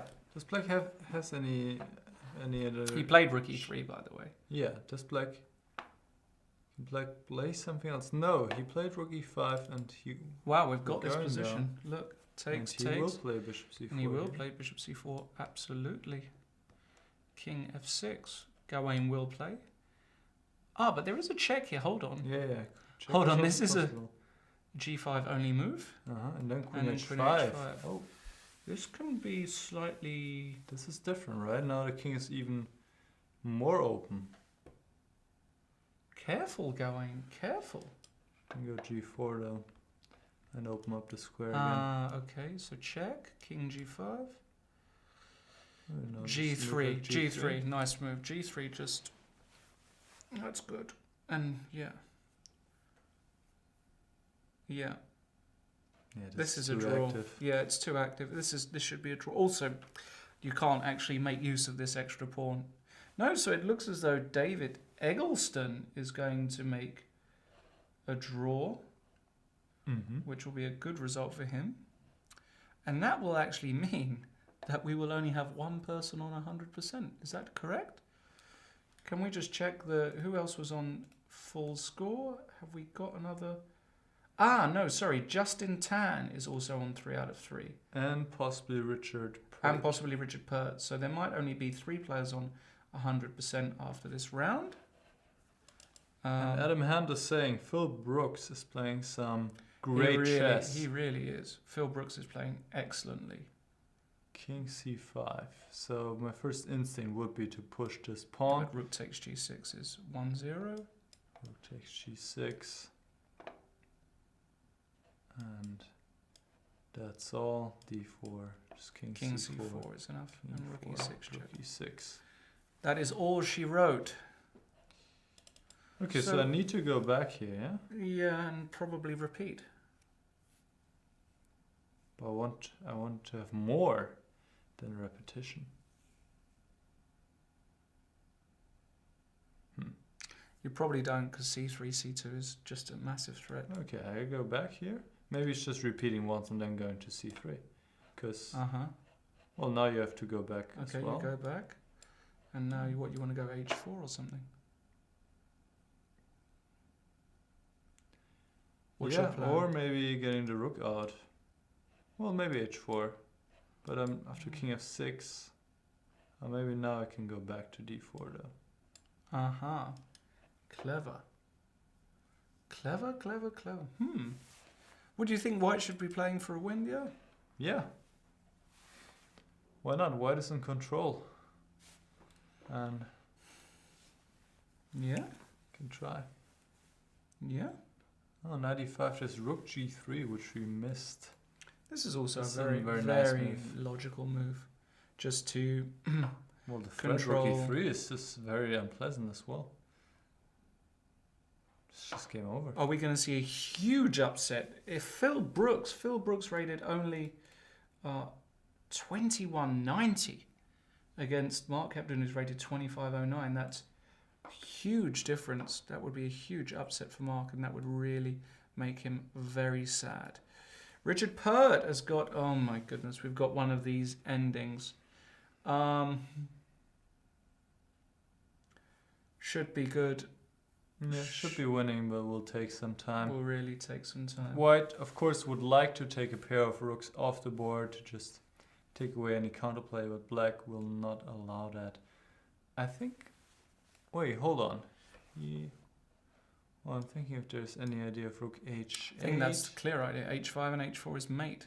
Yeah, but this rook is still covering it, so if I'm just waiting, I don't know if it helps you in any way. Maybe not.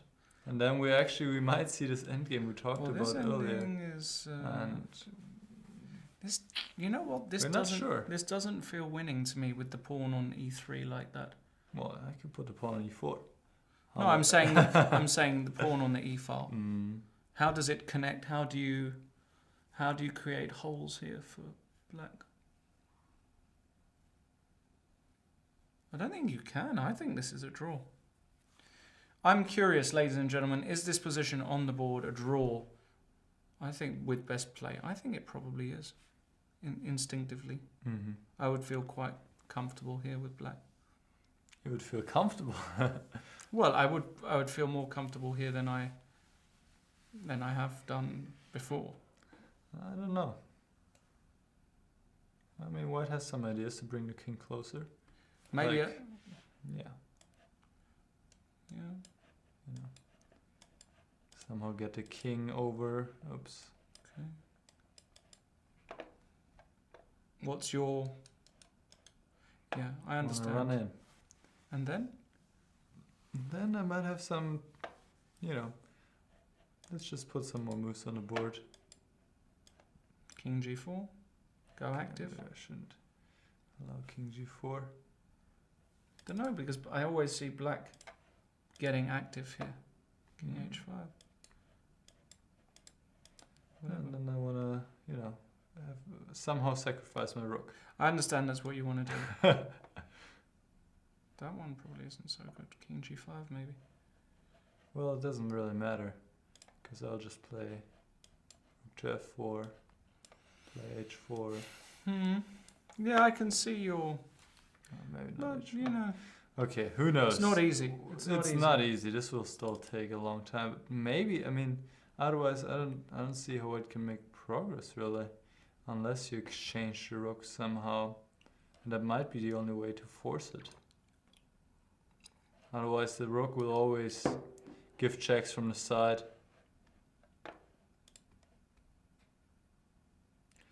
GM best 123 is saying retain rook on the 4th, push Harry to h, get king to f6, sack rook on e6 for bishop and win at some point as well. Basically what Niclas is saying. Yeah, more or less. I didn't say exchange h against g, which I'm not sure about. But yeah, white definitely has winning chance. Let's keep it there. All right, any more? Well, we've got this position in Eggleston versus Jones, so we expect g4 followed by check, king g5, and now very important move g3. And that is just nothing to play for black, because check, you can just go king g2, and thankfully the queen protects the bishop, and Yeah, the white pieces are just too active and the black king too vulnerable. And yeah, also the only passed pawn black has is just blocked. So nothing there. Absolutely nothing. yeah, I expect that to be a draw. And the big game that is still going, we're going to have to stay with this, because Phil Brooks has only got 2 minutes left. Oh wow, 2 minutes for the whole game. Sure. No more time added.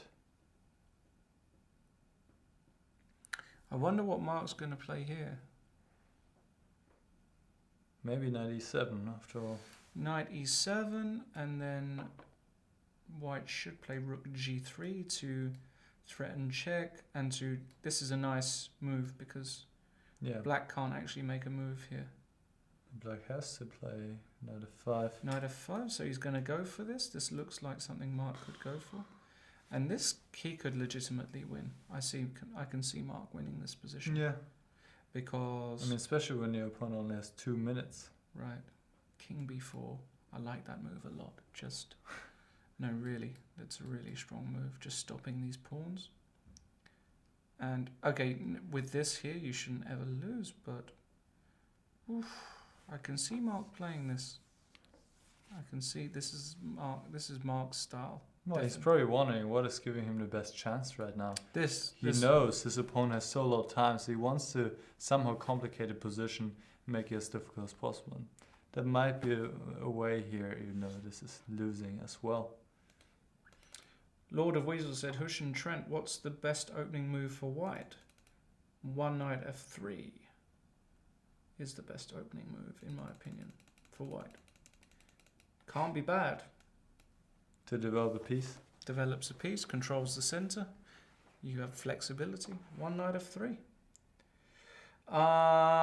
Any more?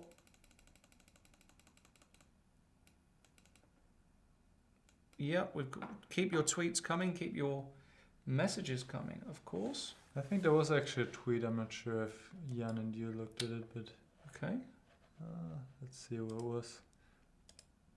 I think it was regarding the field. Russell Rose asking, hi Lawrence, how strong is the field compared to other years? Well, I'd say that obviously having Mickey there, David and Gawain makes a big difference. It's certainly been stronger than some years in recent memory, but I also remember that when I was still participating, and when I first started playing the Britishers, this was an extremely weak field.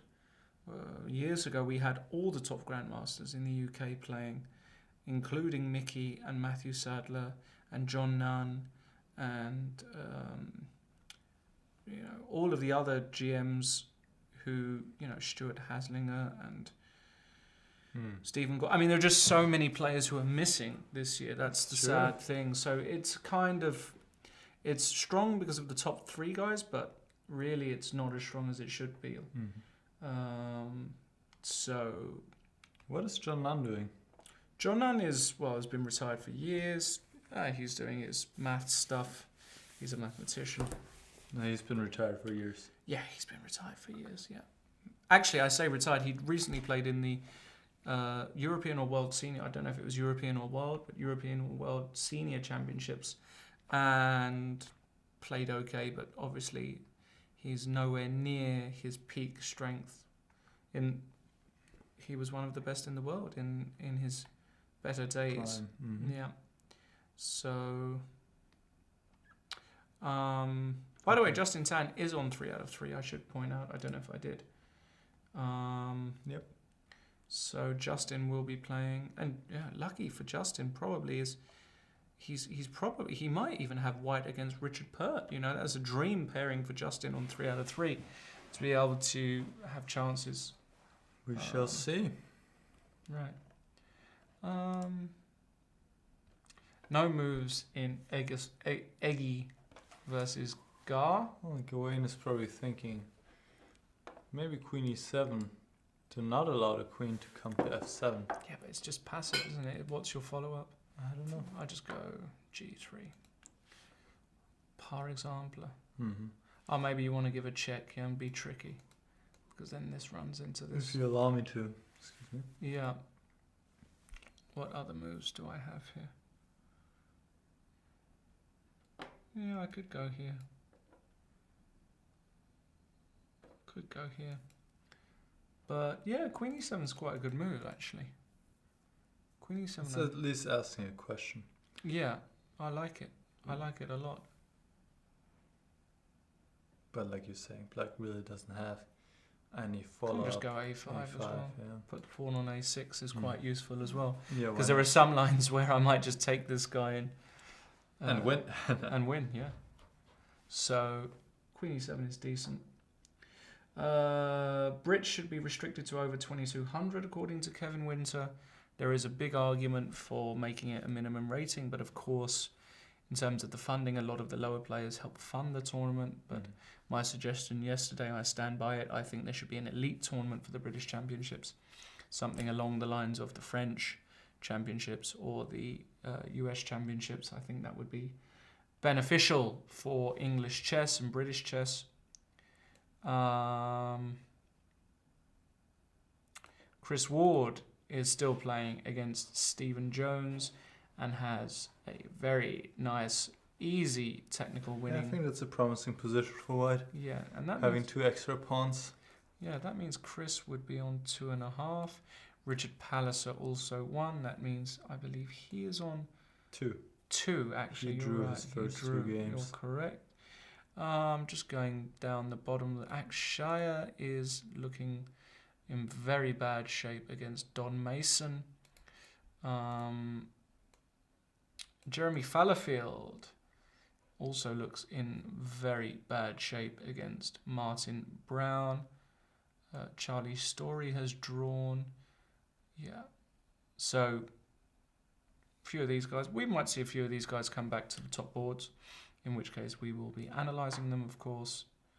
But for the moment, Mark has got in a whole hour. You know, so we could be in for a long game here.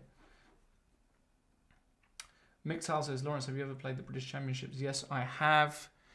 I actually don't know how many times. That's how many times you've played. No, the main British Championship is probably 4 or 5, maybe. Okay. Maybe. No, but I'm saying is I've played. You've played so many times that you don't even know how many times. Yeah. Never had an amazing performance there. But hope to play again one day, maybe even next year. Really? Maybe. Who knows? Who knows, indeed. Gormalli says, agree, Lawrence. That's Gormalli. Is that? Oh, it's Glenn. Hi, Glenn. Should have an elite. Where's the funding coming from? Glenn, you should know, my friend. We need to find sponsors for it. Make it a marketable event. There are benefactors out there who would help set something like that up. It just takes a bit of organization. It is possible. It's not that much money. It's just not. It's not millions. Mm-hmm. It's not even hundreds of thousands. It's less. So it should be possible. GM Best says, Lawrence, is Benedict Cumberbatch your favourite actor? No. Why would he be? Because he's British? Graham Barley says, think a very close buddy of mine contributed $15,000 this year to bring Adams, Howell and Jones to the event. That is correct. I know him very well, and we are very grateful for his contribution to make these guys come, because Mickey would not turn up. Gawain would not. Gawain might, or David might, but Mickey would not turn up if he didn't get a guaranteed fee. Because if he comes and he doesn't win it, and he comes second with his wife, was he going to come for 2 weeks for £1,000? Not at all. Not when you are Mickey Adams. So A game we haven't looked at for a while is the game between Nelson and Arkell. And Arkell was in some trouble earlier, but he has come back, and tremendously so. look at this bishop. Monster. This is just over, right? In fact, I think he could have just taken on d5 here. On G2. Ah, yeah, exactly. Yeah, that looked... I'm not sure why he didn't do this. Maybe he's just enjoying his position so much. Yeah. Or also quite nice, bishop f3. That is very sexy. Because you have to take it because of bishop G4 mate or something, right? Oh, and that's even worse because I do the little... Yeah, this is just horrific. This is horrific. No checks. This is just over. No, Keith is enjoying himself, rightly so. Why doesn't even have any good moves? The knight cannot move. Yeah, it's just horrible. It's funny. White is up a pawn, but just completely lost. Yeah, this is just horrible. This is beautiful. Kevin Windsor says Gormalli said he got $750 but spent most of it on lodgings. Correct. The players that did get some kind of fee, they are going to spend on hotel, so they are still in for making a loss if they don't make the prizes.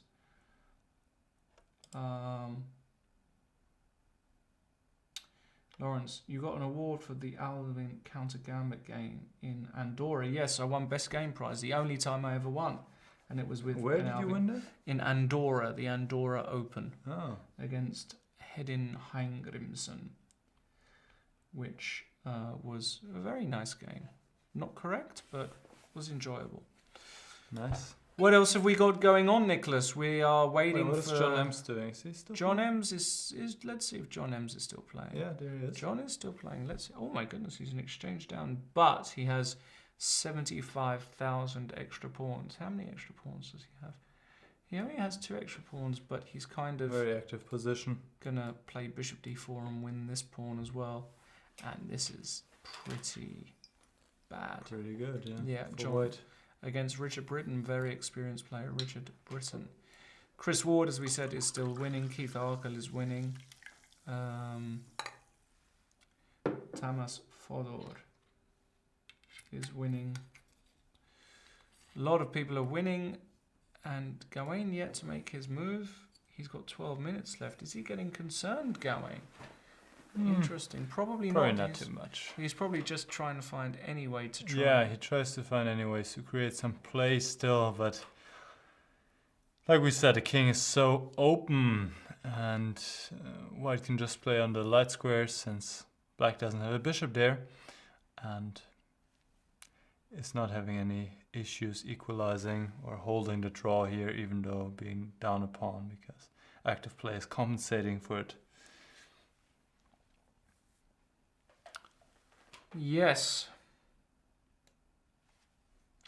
Not really much more. This is really for me the big moment of the round, because the question is Mark Hebden going to play 97? Is he going to go 95?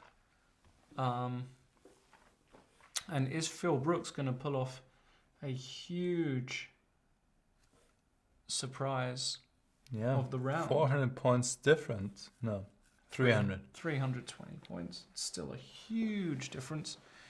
And Mark would be devastated if he lost. It's absolutely devastated. That would be the end of his championship. And another one that has gone bad for him. A few people in the chat. Keep your chats coming. No moves. tough when there's no moves. Yeah. So hold on. Is there anything else here for black? Well, you have to move the knight. That's You clear. have to move the knight. So, where do you move it? To e7 or to e5? E7, and now the key move is rook g3, just keeping everything. Yeah, they cannot just stay passive. You're just gonna No, just rook f. improve your No, position. king d4, knight f5. So rook Oh, yeah. f3, rook f3. Well, here You can even play yeah, g4. no, this is completely hopeless. With a passive knight, this is hopeless. So you need to go active. Go knight f5. Yeah, you have to do this. Check, king e5. And this No. offers some practical King chances. b4 is the way to go. King b4 is very strong. Very, very strong. Yeah. I mean, Okay. in the worst case, Here, yeah. Still some chances for Yeah, black. of course there are chances. And for example, here I would King play c3? king c3 if I Yeah. had no time. Which looks like a decent move. Yeah, this is the move I would play almost. If I had no time, I would play king c3 without question. The good news for Phil Brooks is if it gets really bad, there are often situations he can just give Yeah. the rook. Mm-hmm. He should never really lose this position. Yeah, and we're expecting him. Well, What? do we expect him to win? What do you think? It says that that Brooks has resigned. This is unbelievable if this is the case. Has he made a blunder? Oh my goodness, we've not managed to. Oh, Brooks lost. That's really sad. If that's happened, that is really, really sad. And we're going to check it out right now ourselves.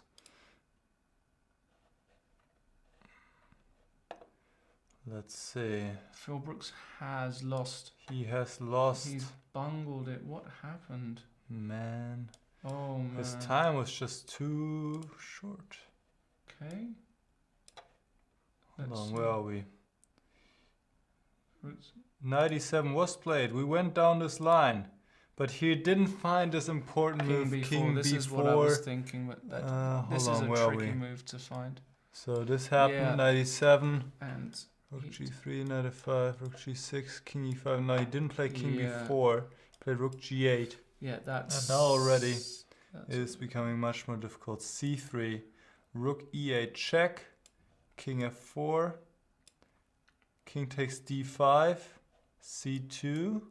And now he has to give the check on e4. This is crucial. Oh yeah, he has to give the check. Wow, that's so Yeah, unfortunate. he Rook played rook e4 e1. check. And this would lead to a draw. Not rook c4 because of knight e3. Right. But now rook e1. And now black cannot play knight e3. Because it's check. Because it's check, and also white could just play rook c1. And this would... No. Here, if king g5, Yeah. the point is rook e1. Yeah, no, knight e3, just rook c1. No, it's check. Knight e3 is check. Oh, my bad. But the Oh, point that's what is you mean. go here and you can at least... Oh, get come around round, that. right. Yes, absolutely. But Which in is the winning. game, he played rook e1 Oh. right away. But now knight e3 is check. Oh, that's so sad. And you cannot get around. How unfortunate is that? Yeah, you can't do anything. Oh, Mark Hebden. Made of gold, Mark. Look at that. That's just... And yeah, and then in a few moves he won. So we've lost the moves here, but that is really, really sad. Yeah, the end of the Feels game was so- actually knight e3 check, king d4, knight d1, rook e4 check, and now King King well, no, F- I think yeah, now it was he king just g3. resigned. Yeah, he just resigned. And what resigned the pawn cannot be stopped. Let's see if we're up to date with the other dear. games though. Let's look at the Eggleston game actually, because what happened? Yeah, he and also played some more moves. It seems like a we lot. have... Yeah, we've lost our transmission, so we're just gonna input this directly. Queen h5, g4 was played. Queen f7, king g5, Mhm. and g3 is correct. G3, what we expected. And Now a5 a5, looks sensible. bishop d3. Bishop d3, bishop f6. Queen g8 check, king h6. Ooh, did he miss a little shot here? Queen h7 h7. with a little. Little Zug. What's the idea? Just little Zug. Oh, queen h4, queen takes g4, yeah? Yeah. Oh, man. Wow. Eggy missed a And little shot. I don't White know. even would have an advantage. Yeah. Not sure if it's enough to win. Wow. And White is pressing suddenly because Shit. White regains the pawn, still has Incredible. the pressure against the king. Incredible. Queen g8 was played though. King h6, queen f8, king g6, queen g8, bishop g7, And queen c4. Good and move. queen c4, Hitting c6 and g4. Very nice move. Yeah, this has to be drawn. Probably just king g5. Yeah. I can just take. Yeah. Well, I don't know if I want to do this necessarily, but even this. Even this queen c2, there's nothing to be done. So that's going to almost certainly be a draw. So sad for Phil Brooks. Yeah, But absolutely. Credit to Mark Hebden. He knows how to keep the game alive. Yeah. And that's what makes him a top grandmaster. Because even if things aren't going your way, he can... Yeah, I don't know about you, but I don't fancy staying for the Richard Pert ending for another hour. So if that's the only game that's really going on, Mm-hmm. it might even be time for us to call it a day for the transmission because, well, we can stay a bit longer for this. Yeah, we can Eggleston. stay a bit longer for this game, Eggleston But- against Jones, but we really. Oh no! Oh no, you lost all. My bad. Well, look, it's just quite easy to. Let's fast forward. I'm gonna do some Queen crazy f7. stuff. No, okay, let's just make the right moves. You make the right moves. Something like this. Bishop f6. Here, Queen what's the g8. chance? Queen Yeah. h7. Oof. Yeah. And queen c4.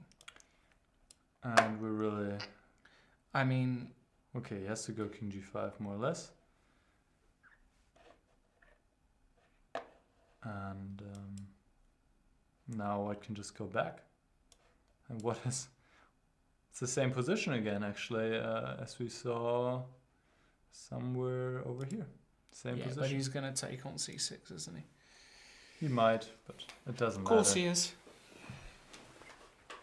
Of course he's going to take on c6. Maybe he's trying to play for a win, Eggy, just because he thinks, well, actually, I'm the only one who can play for a win here. Yeah, but after queen takes c6, black gets active suddenly, and then obviously you cannot do much here. No, of course. Yeah. The draw. And king g5 is on the board. Right. I'm pretty sure Eggy's going to take on c6 here. I mean, he could play queen f7, but why not just take a pawn? This is the Richard Breton game, and oh, still looks completely losing for Richard. Yeah, John To- Ems is John Ems is going winning. to win, and in a game between Richard Pert and Mike Waddington, we're also expecting a White win, even though this might still take a couple of hours. It's not easy to win this position at all. It is not easy. He might need to go for this rook h8, h5 idea at some point. He has done something else for now. We can actually just easily put the moves on the board because not much has changed. Let's do it like this.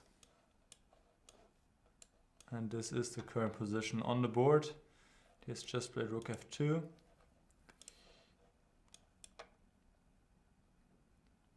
Yeah, I don't know what his plan is really. As White, I think he sooner or later he needs to do his rook d8, rook h4, rook h4, rook h8. Excuse me. But you know what I'm wondering, if maybe it's already too late. I'm like looking at something like this. Let's say maybe black can go king h7, but you might then be able to go something like h5. It's very difficult to say. It is very difficult to convert, but we're feeling though White should be able to,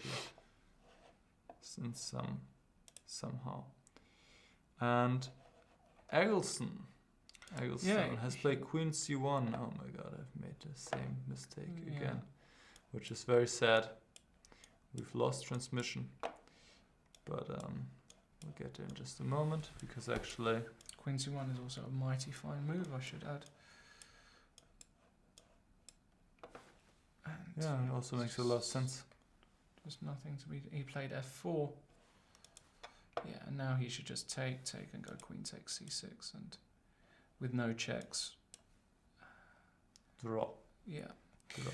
All right. I think we can end this today, to be honest. I really don't see this with them having the 15 minutes each with increment. And this is going to peter out. So, ladies and gentlemen, thank you for joining us today. Thank you for being so active in the chat. This was great. Yeah. Really feel sad for Phil Brooks. That was such a huge moment for him to beat Hebden, and congratulations to Mark for finding the resource there. Great day for Peter Bachelor holding Niclas Pert with black.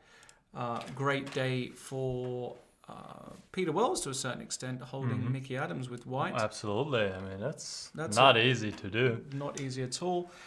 David Howell has won smoothly. He is the guy in control on 3 out of 3. We expect Eggleston Jones to be a draw shortly as well. So that means that there's going to be what? Justin Tan. Justin Tan, David Howell. And potentially Richard Pert on 3 out of 3. In any case, we're going to be back tomorrow, same time, same place, to analyse the next round. And already you see how difficult this tournament really is. Or some of the top seeds conceding a draw.